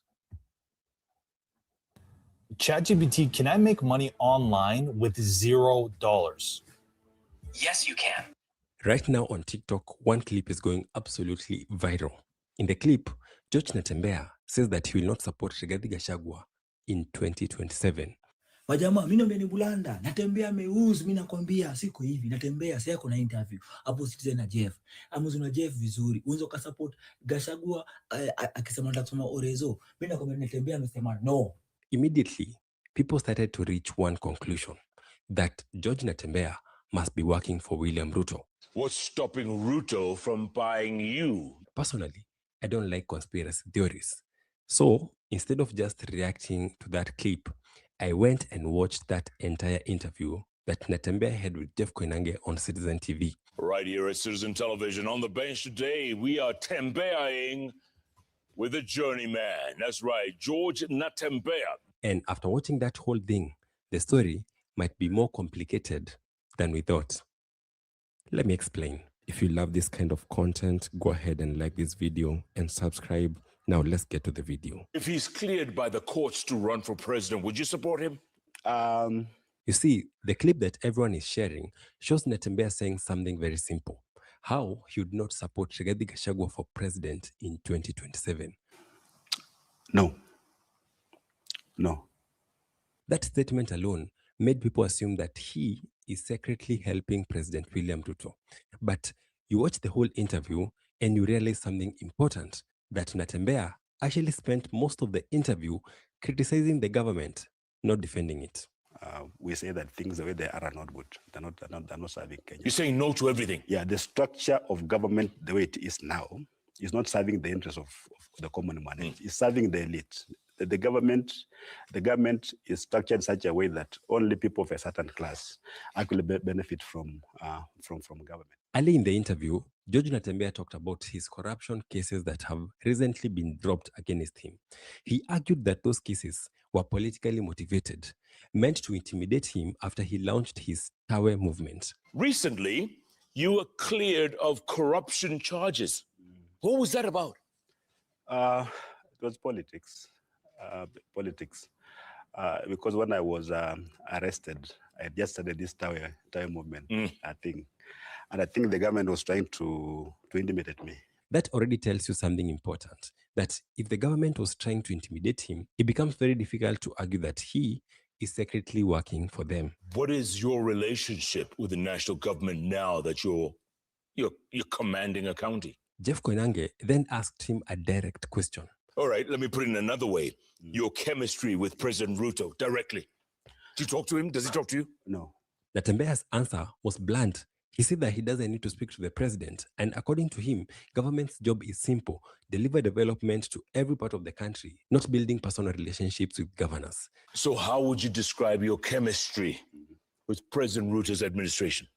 We don't need to have any chemistry as long as they stick to their lane and I stick to mine. If counties were fully funded, that were given maybe even 30 or 40% of their budget, there will be no need for any governor to go to State House to pledge loyalty for him to get development. Yeah. That is not the language of someone who is bootlicking the government. When it comes to the relation between counties and national governments, is that one of subserviency, sycophancy, like a governor we want to basically bootlick?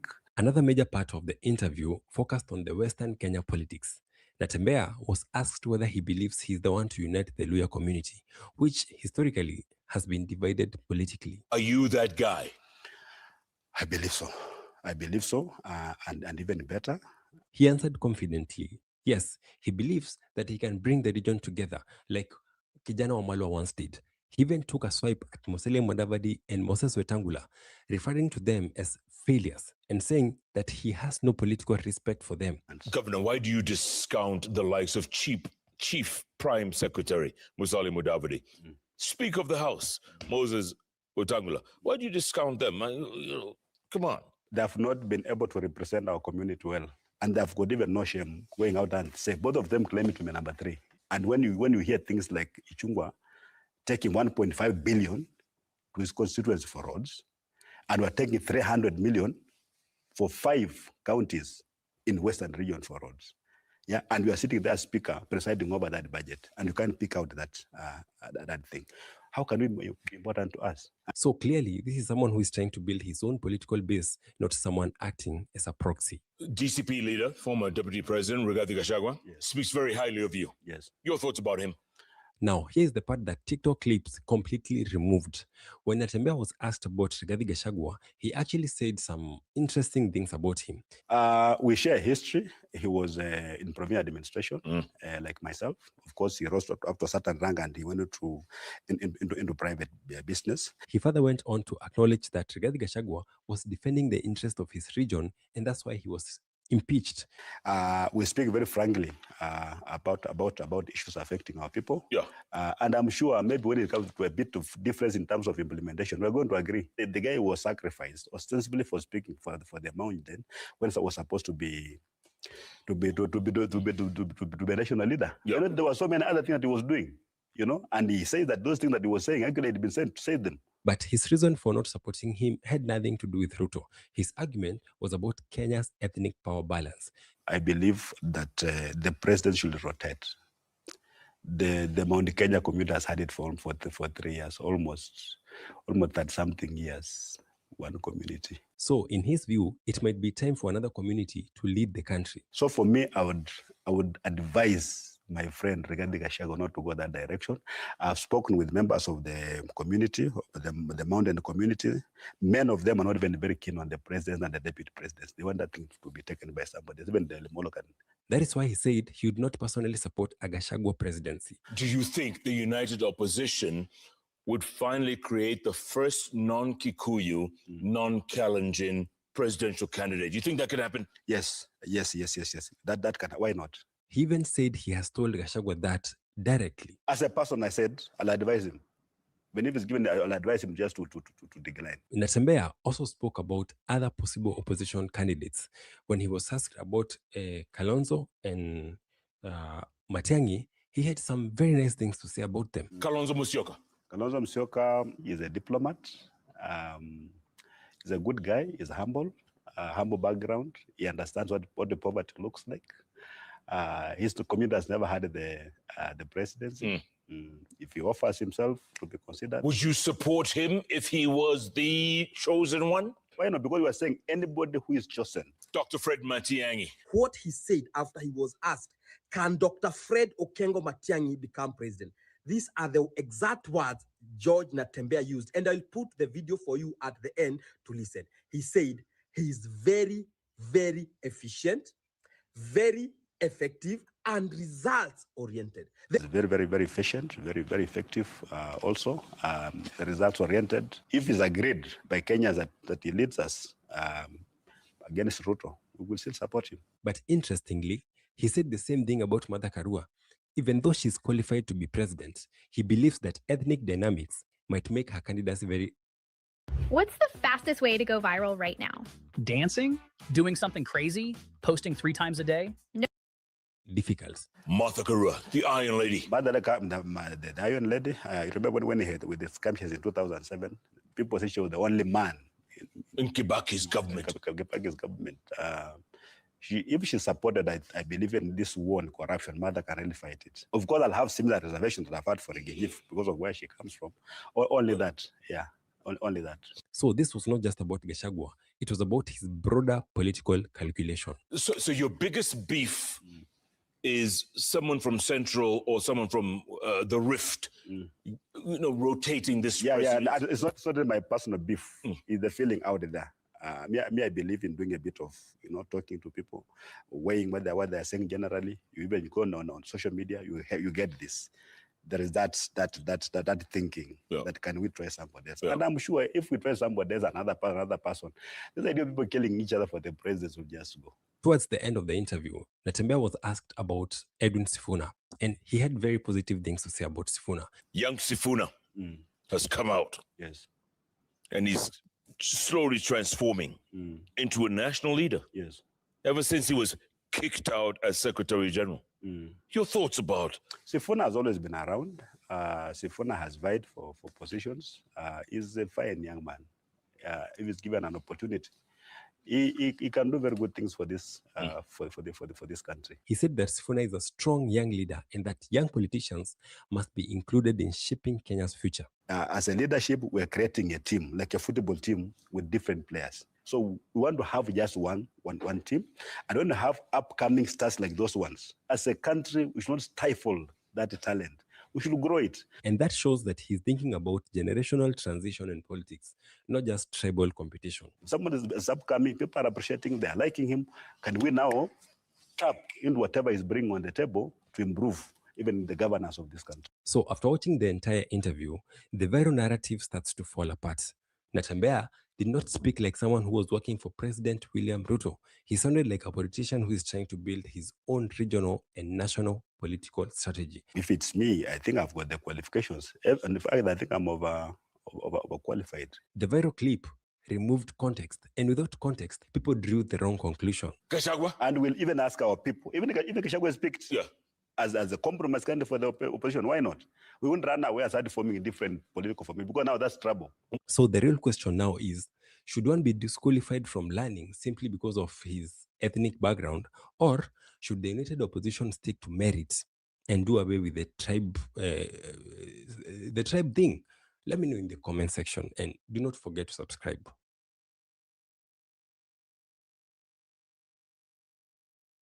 Haya, sawa. And wacha nikuwekee Chris kumekucha, and then I end the show. I'm unable to continue.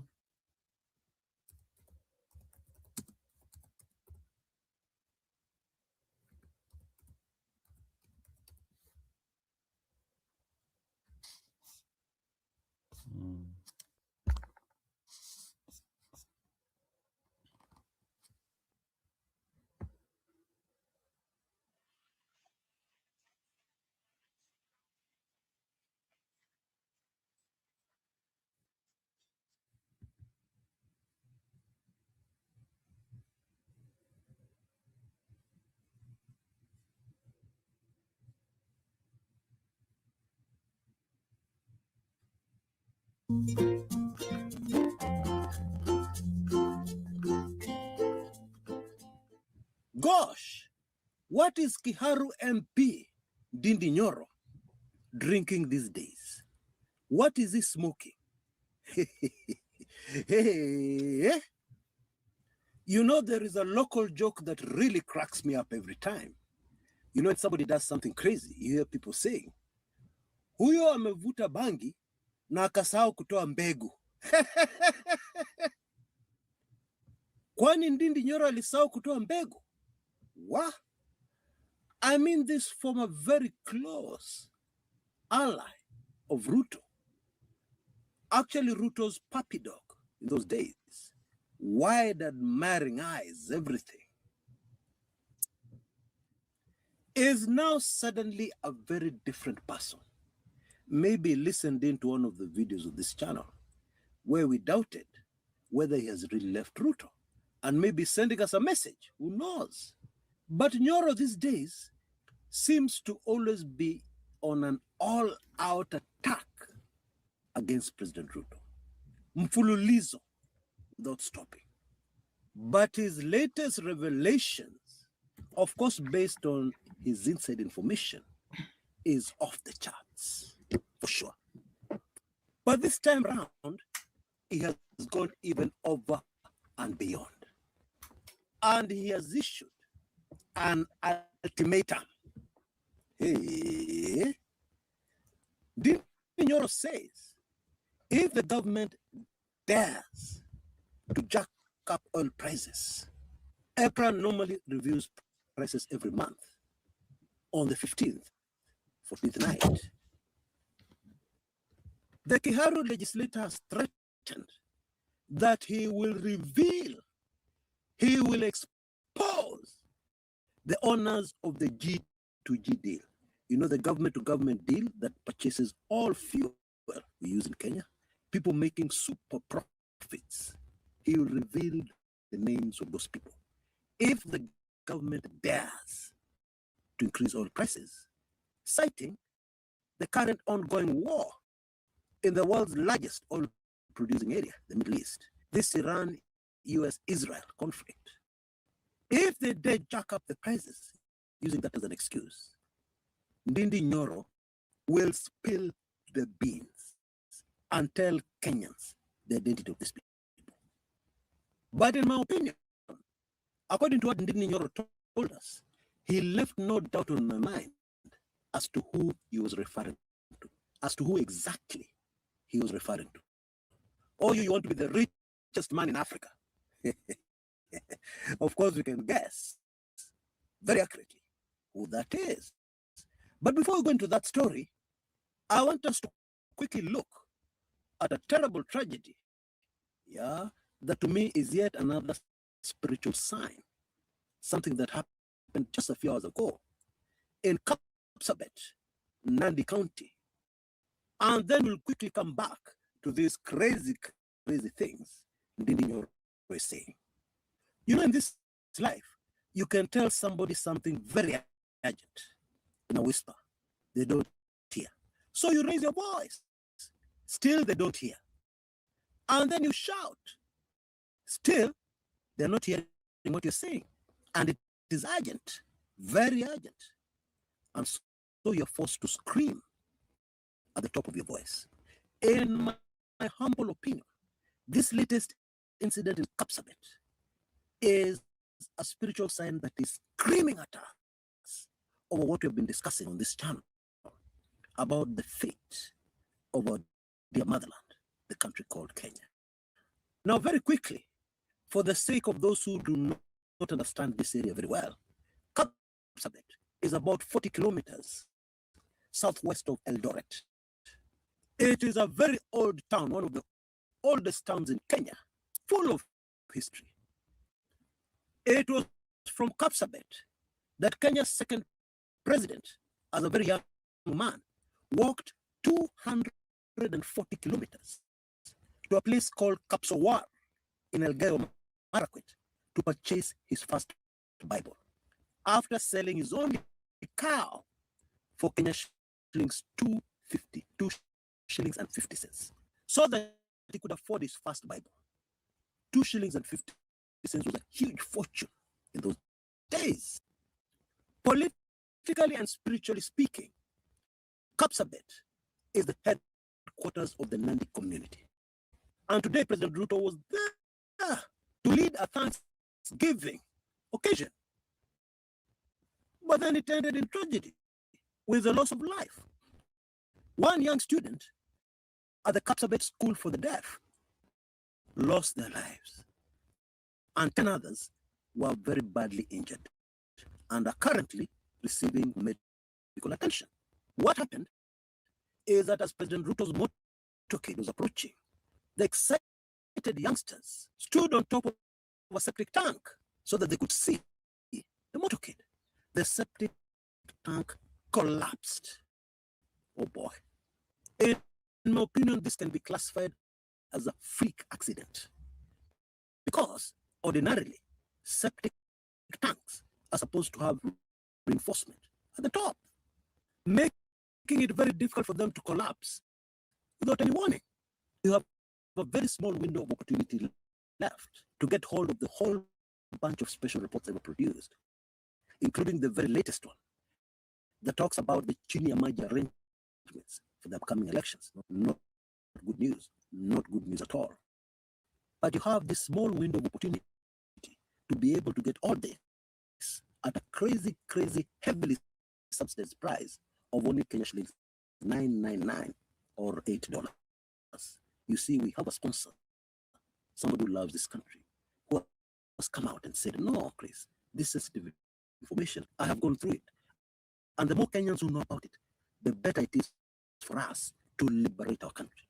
And I'm ready to pay for so many people, okay? That is what has happened. And therefore, I highly recommend that you take full advantage of this offer and get hold of this very valuable information that you cannot do without. All you need to do is to M-Pesa to our usual number, 0701 333 112, which goes to my personal assistant. You can see the name on the screens right now, and I will send you the whole bunch of Aya, sawa. I think that one is enough.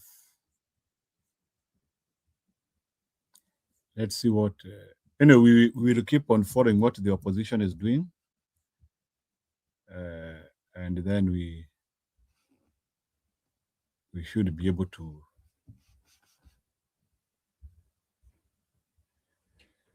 So, kwani Ruto anataka kutoa Batuk? Tuone British. Let's see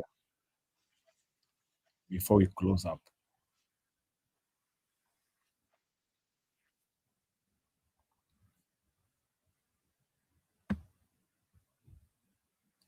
Gudia, I could have wanted to continue more, but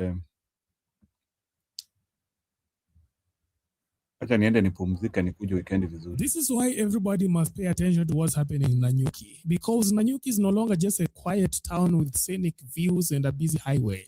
It has become the center of a serious national issue, all thanks to the presence of a foreign army. There is no way that a British officer can end up committing a crime in Kenya and not tried in Kenya. And we must continue to reject the continuous domination of the white man on our land. For decades, British soldiers have trained on Kenyan soil. Their base, run by the British Army Training Unit Kenya, sits in Nanyuki, where troops arrive to train on the vast plains of Laikipia and Samburu.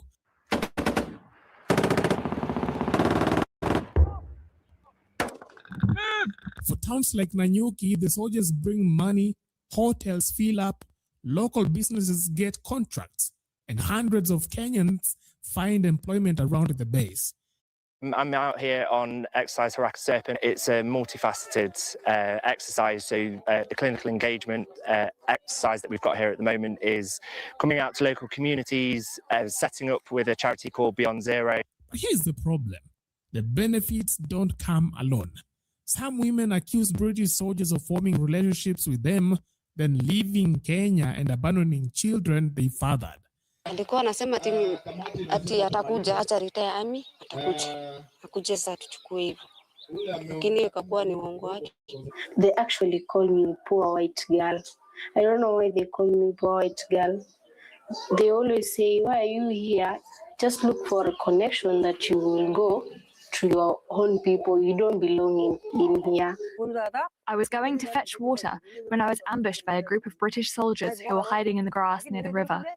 One of them grabbed me and raped me. Others have raised concerns about environmental damage from military exercises and dangerous unexploded ordnance left behind in training areas. And when Kenyan women demand justice, child support, accountability, and the truth, they are pushed into a legal puzzle of jurisdiction battles, claims of immunity, and processes that drag on for years.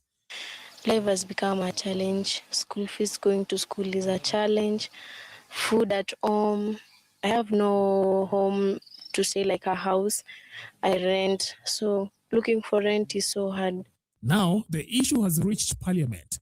Kenyan lawmakers investigating Batuk are pushing for new rules to ensure foreign troops operating in Kenya follow clear standards and can face justice in Kenyan courts if crimes happen on Kenyan soil.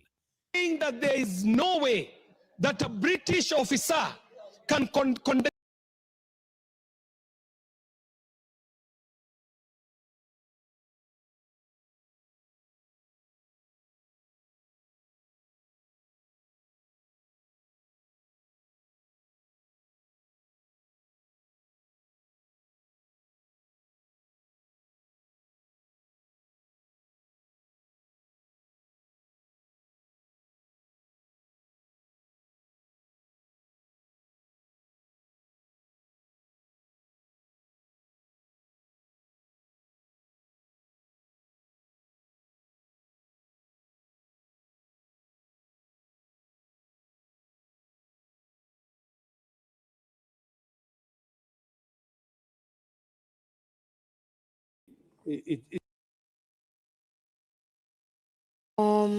I have no home to stay, like a house. I rent, so looking for rent is so hard. Now, the issue has reached Parliament. Kenyan lawmakers investigating Batuk are pushing for new rules to ensure foreign troops operating in Kenya follow clear standards and can face justice in Kenyan courts if crimes happen on Kenyan soil. Saying that there is no way that a British officer can end up committing a crime in Kenya and not tried in Kenya. Mr. Speaker, the British Army Training Unit is known to have killed our people. They are known to have raped our women. They are known to have maimed our people. Mr. Speaker, they are also known for serious environmental degradation. Some leaders are now warning that if these concerns are ignored, Kenya could begin looking for new military allies. With the committee, Honorable Chair, we cannot allow, if it was an ordinary Kenyan out there in Britain, by now he would be languishing in their jails. But somebody just walks here and all of a sudden they commit that crime, and again, it's not fair. And this government should not allow foreigners to take advantage of our people. Was we have a way of giving preferential treatment to outsiders, to foreigners, at the expense of locals, Madam Speaker. That if a police officer finds a white man that perhaps has ran the red light, and a black man that has ran the red light, then the police officer will stop the black man and send him to prison and let the white man scot-free, Madam Speaker. Now, if foreign troops operate on Kenyan soil, should they answer to Kenyan courts, or should their cases be handled in their home country? Drop your views below.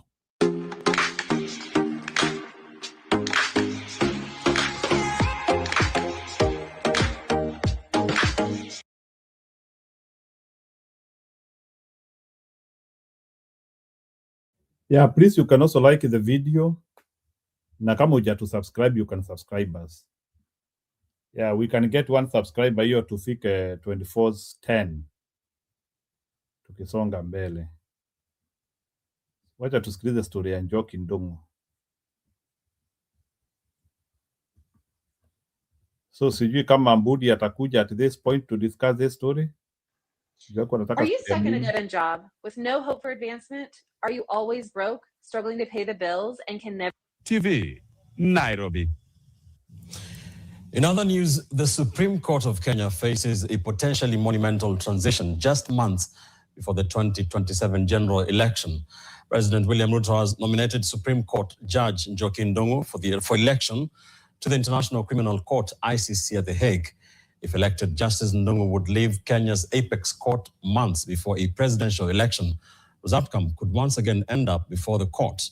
Our senior reporter Ibrahim Karanja looks at how Justice Ndung'u's nomination could reshape the bench, expected to determine any election dispute in 2027. Kenya has formally presented Supreme Court Judge Njoki Ndung'u as its candidate for election as judge to the International Criminal Court. Her nomination by President William Ruto follows recommendations from the Judicial Service Commission after a competitive domestic process amongst 3 interested candidates. But the nomination is only the beginning. Justice Ndung'u will compete with candidates from across the world for 6 vacant positions at the ICC during elections scheduled for December 2026. Among those already nominated are Dio John Nangela of Tanzania, Rosette Muzigo Morrison of Uganda, Evelyn Ankuma of Ghana, Gwanel Matrax of Switzerland, Yoshimitsu Yamauchi of Japan, and Diana Carolina Olarte Bacares of Colombia. The submission by the Embassy of the Republic of Kenya to the Kingdom of the Netherlands highlights Justice Ndung'u's more than 3 decades in practice, from serving as a state counsel in the Attorney General's office to championing the country's landmark Sexual Offences Act, while serving as a member of parliament between 2003 to 2007. At the Supreme Court, she has spent over a decade since 2011 helping shape criminal jurisprudence, particularly on fair rights, sentencing, and victim participation in criminal proceedings. But her potential move to The Hague comes at a critical time for the judiciary. Under Kenya's constitution, judges must retire at the age of 70. That means several members of the 7-judge bench of the Supreme Court are already approaching the constitutional retirement threshold. Deputy Chief Justice Philomena Mwilu is currently 68 years old and would reach the mandatory retirement age in 2027. Chief Justice Martha Koome is 65 and will reach retirement in 2030. Justice Smokin Wanjala is also 65 and expected to retire the same year. Justice William Ouko is 64, while Justice Isaac Lenaola is 58 years old. Justice Ndongo herself is currently 60 years old and would ordinarily have remained on the bench until 2036. But if she is elected to the ICC in December 2026, she would leave the Supreme Court roughly a decade before her mandatory retirement. Her possible departure follows another vacancy already created by the death of Supreme Court Judge Mohammed Ibrahim in December 2025 at the age of 69. Taken together, the death of Justice Ibrahim, the expected retirement of Deputy Chief Justice Mwilu, and a possible exit of Justice Ndongo would mean 3 new Supreme Court judges would have to be appointed within a short period. And the timing matters. Since the adoption of the 2010 Constitution, every presidential election from 2013 has ended at the Supreme Court through petitions challenging the results, which means the bench that could determine a presidential election petition in 2027 may look very different from the one that decided previous disputes. If Justice Njoki Ndongo is ultimately elected to sit at the International Criminal Court later this year, then her election will not only ensure Kenya gets a representation in one of the world's most powerful courts, but it could also accelerate a generational change at the Supreme Court here in Kenya ahead of another cycle of high-stakes elections. But question is, who will ultimately get the chance to sit on the bench to determine on the next round of presidential election petition? Ibrahim Karanja, NTV. Are you researching dental implants? There's a lot of dental offices that'll talk about doing their teeth in a day.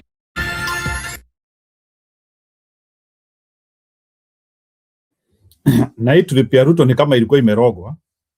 Imagine kuna mtoto ameanguka kwa septic tank huko Ruto alikuwa ameenda kutembea. Hebu musikilize hapa. What's wrong here?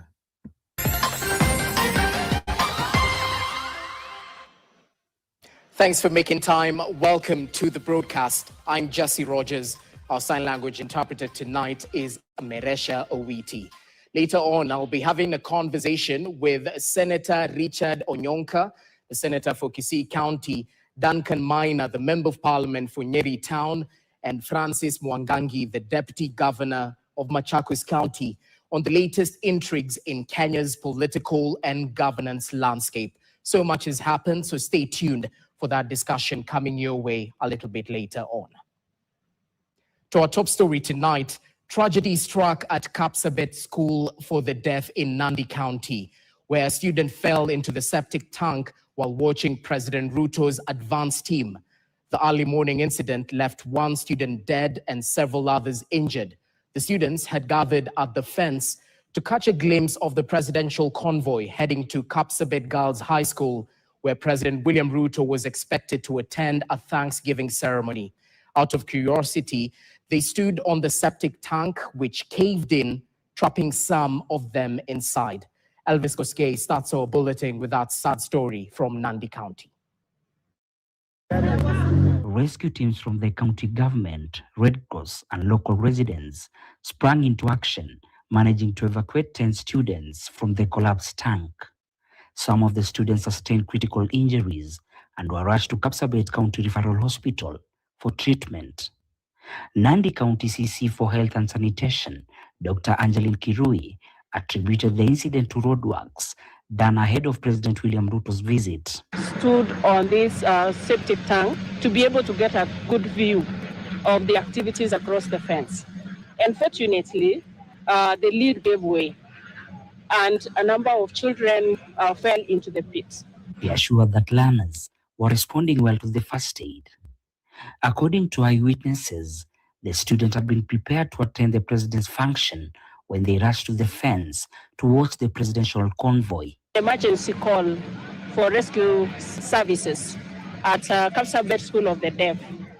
What happened? A septic tank gave in while children stood on it. President William Ruto condoled with the affected families and was able to assist the affected families to support students' treatment. He assured the school of further assistance, including construction of facilities, and assigned the governor to take charge of the situation. Nataka kusema pole sana kwa wale watoto walipata ajali na county government na wale wengine wote watashughulika na hiyo kazi, lakini hata mbali na hiyo pia tumepata nafasi ya kuangalia shule yenu na najua ya kwamba hapa mnahitaji mahitaji kiasi na mwalimu, kwa sababu sasa mimi nimefika hapa nitakuachia shilingi milioni 5. Emgwen County Police Commander Maurice Okul confirmed that one student died at the scene while others were receiving treatment in hospital. Education Cabinet Secretary Migoso Gamba also visited the injured students at the Kapsabet Referral Hospital. Elvis Kosgei, KTN, Nandi County. Moving on, there was drama last night as auction. Is private student loan debt wrecking your life? You really need to talk to Why Refi. Why Refi? Refinances.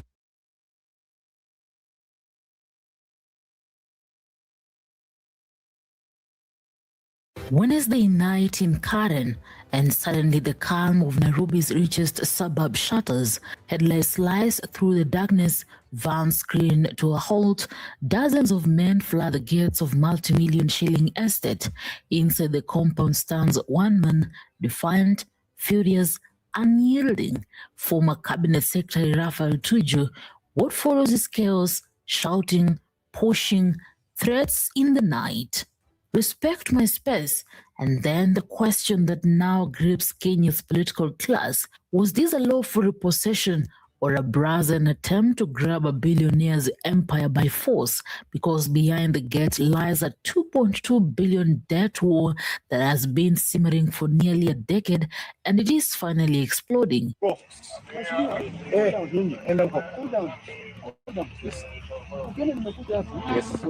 and you also have to respect my space. Yes. You have to respect my space. So you don't come here and start commanding my stuff. Karen is not used to scenes like this. The leafy suburb, home to diplomats, billionaires, and political heavyweights, usually sleeps quietly behind high electric fences. But on the evening of March 11th, that silence was broken. Vehicles rode toward the residence of Rafael Tuju, a former foreign affairs minister and once a powerful figure in Kenya's political establishment. From the vans emerged men believed to be security personnel linked to Lavington security. Witnesses say the group moved swiftly toward the gates. Phones came out, cameras rolled. Within minutes, videos began circulating online, showing clusters of men gathering outside the compound under harsh headlights and street lamps. And then Tuju himself appeared, sharp suit, visible anger, pointing at the men outside his gate. Do your job as professionals, not family. What are you discussing with that prop fellow in Chitaranjin? They are back.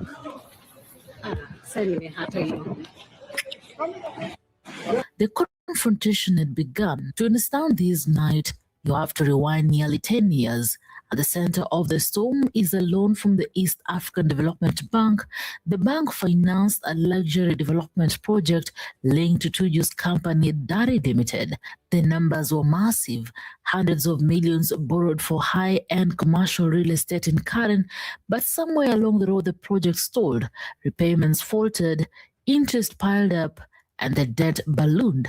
Today, the figure stands at over 2.2 billion shillings. For nearly a decade, the dispute has crawled through Kenya's courts.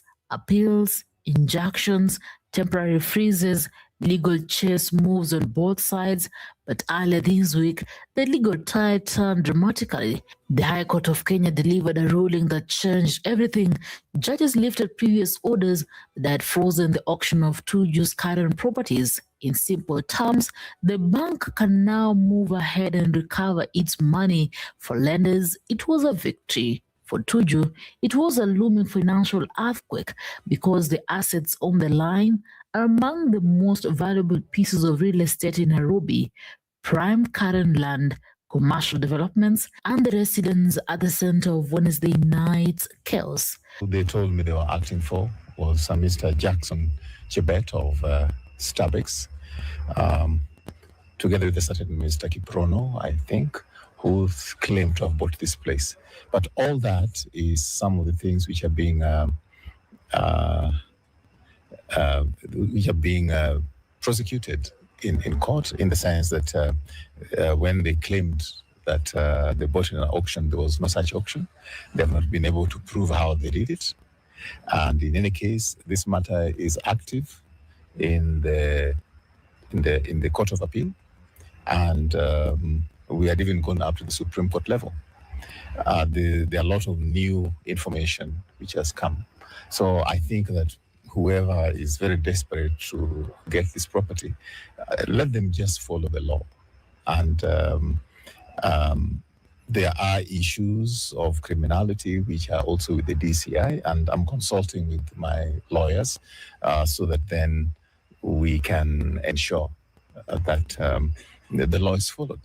But I'll just give you an example. I mean, if you want to buy the property, even in an auction, you cannot buy it at below a certain price. So something is worth 100 shillings, and then you buy it for 2 shillings, and you are the only person who has bid for it and no other bidders are there, then there's criminality there. And that is also being investigated by the relevant authorities. As the confrontation unfolded, social media exploded. Footage began circulating widely after being posted by blogger Cyprian Nyakundi. In one clip, heated arguments erupted near the gate. Men shout instructions, vehicles block the entrance like a makeshift barricade. In another video, an intruder appears to carry what resembles a firearm, though the exact details remain unclear. Tuju's voice cuts through the noise. We're Phoenix Energy, a family-owned oil company focused on unleashing American oil from North Dakota and Montana. We've already sold over 2.9 million barrels, creating steady jobs for hardworking folks chasing the American dream. You can share in our success by investing with Phoenix Energy and get 9 to 13% annual interest through our Regulation D 506C bond offering. Join our next investor webinar to learn more about Phoenix Energy.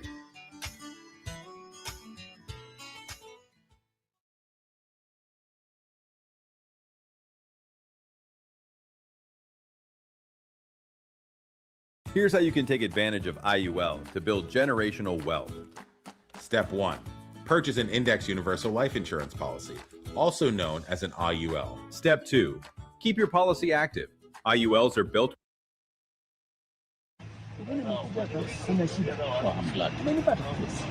So what's the shit? Somebody died?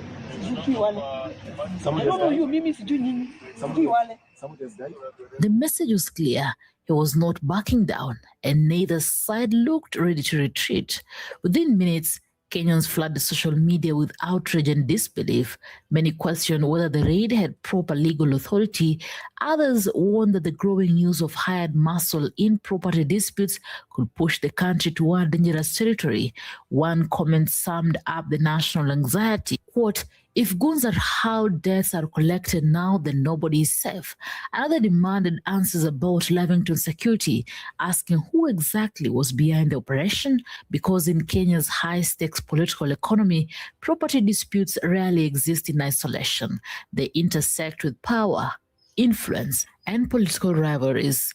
If the goal of the raid was intimidation, it did not appear to work. Tuju remained inside the compound, confrontational, vocal, unyielding. At one point in the footage, he reportedly declared he will not leave unless killed.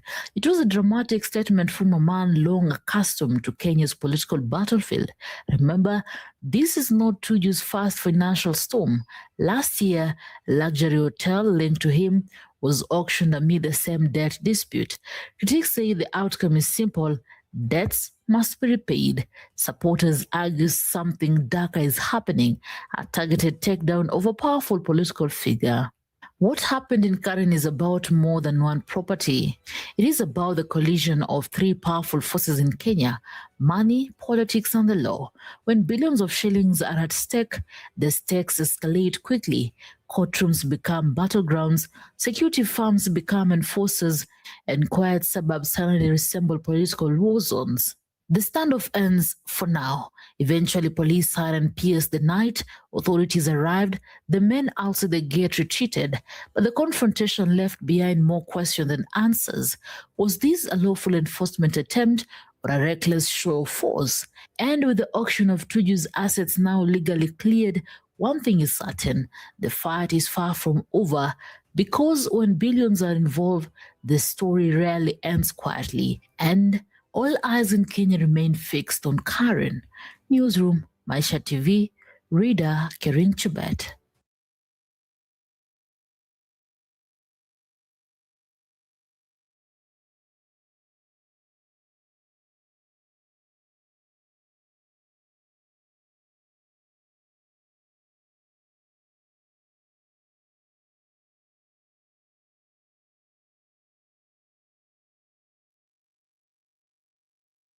If you're struggling with depression and not feeling the comfort and peace that you need, I invite you to meet with missionaries like me from the Gun drama unfolded in Kisumu in the early hours of Wednesday, March 11th, after Democracy for Citizens Party patron and Nairobi gubernatorial aspirant Irungu Nyakera claimed he was forced to fire warning shots in the air to disperse a group of alleged goons who had stormed his hotel. According to Nyakera, the incident happened at around 5 a.m. at his hotel located within the Lake Basin Development Mall in Kisumu. In a statement shared on his social media platform X, the former principal secretary said more than 100 individuals reportedly invaded the premises and began attacking workers while vandalizing property.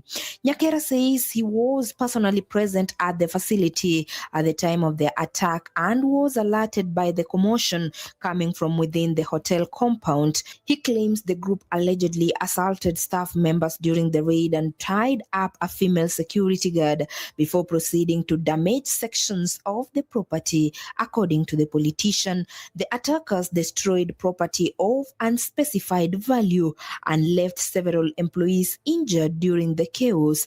Nyakera says that upon hearing the disturbance, he rushed toward the scene and confronted the group as they were leaving the property. At that point, he says he fired 2 shots into the air in what he described as a warning meant to scare the attackers away.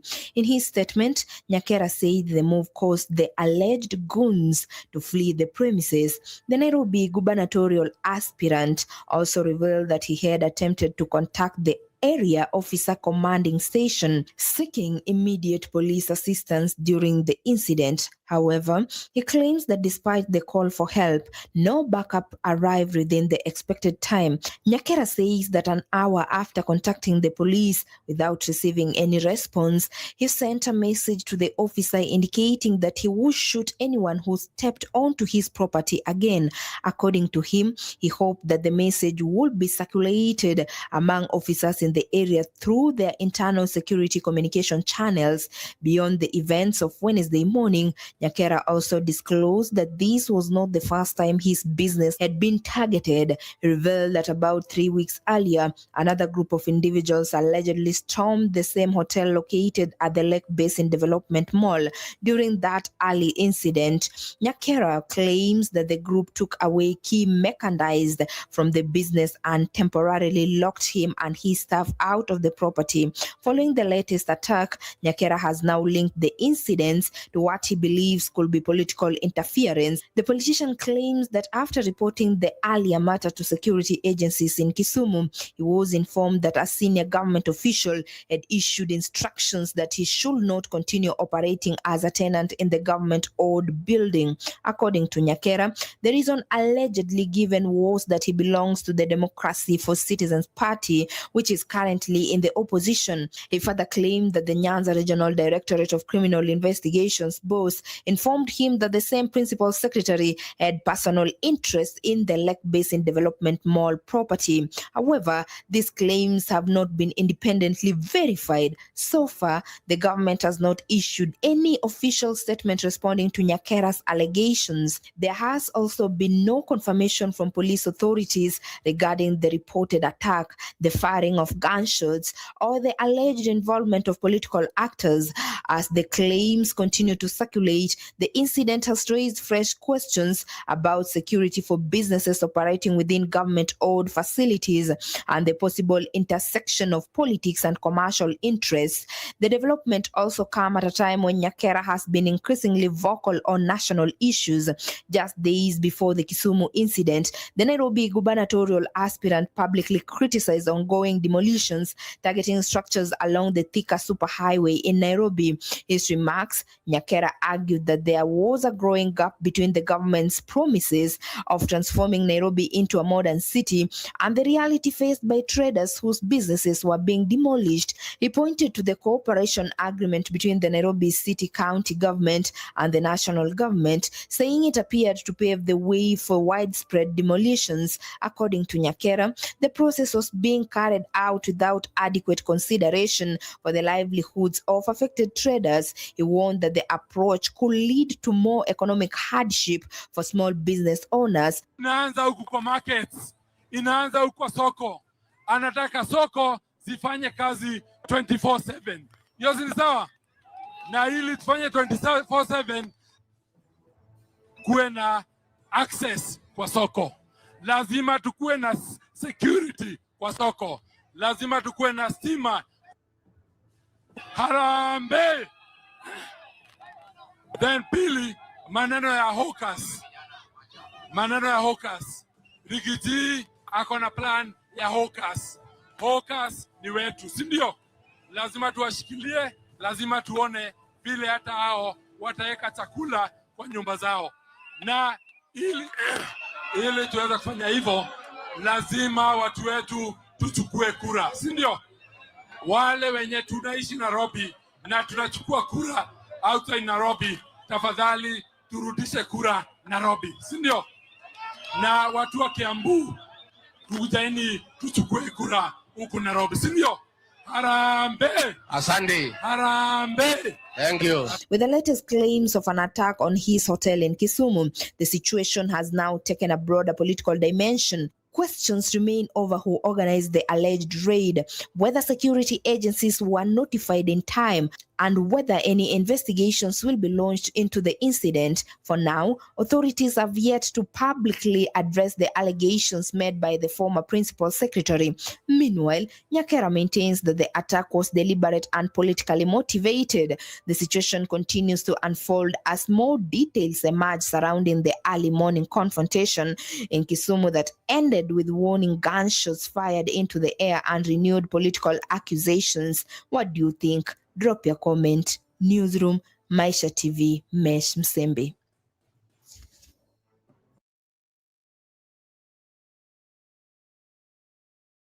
Noma sana. Sasa hata mabiashara zinatumiwa maguns. Kenya ishaisha. 2027 ni to react haraka, opposition tukuje pamoja, and we exterminate Ruto power. And it is possible. Yeah, so mi nitafunga show. It was my wish to continue more, but I don't think I have energy to continue. Yeah, maybe tomorrow or the next day I should be able to do it. Na mkuje kwa wingi. Share our show, like, subscribe, support kidogo. Bye. And thank you for those who have participated tonight.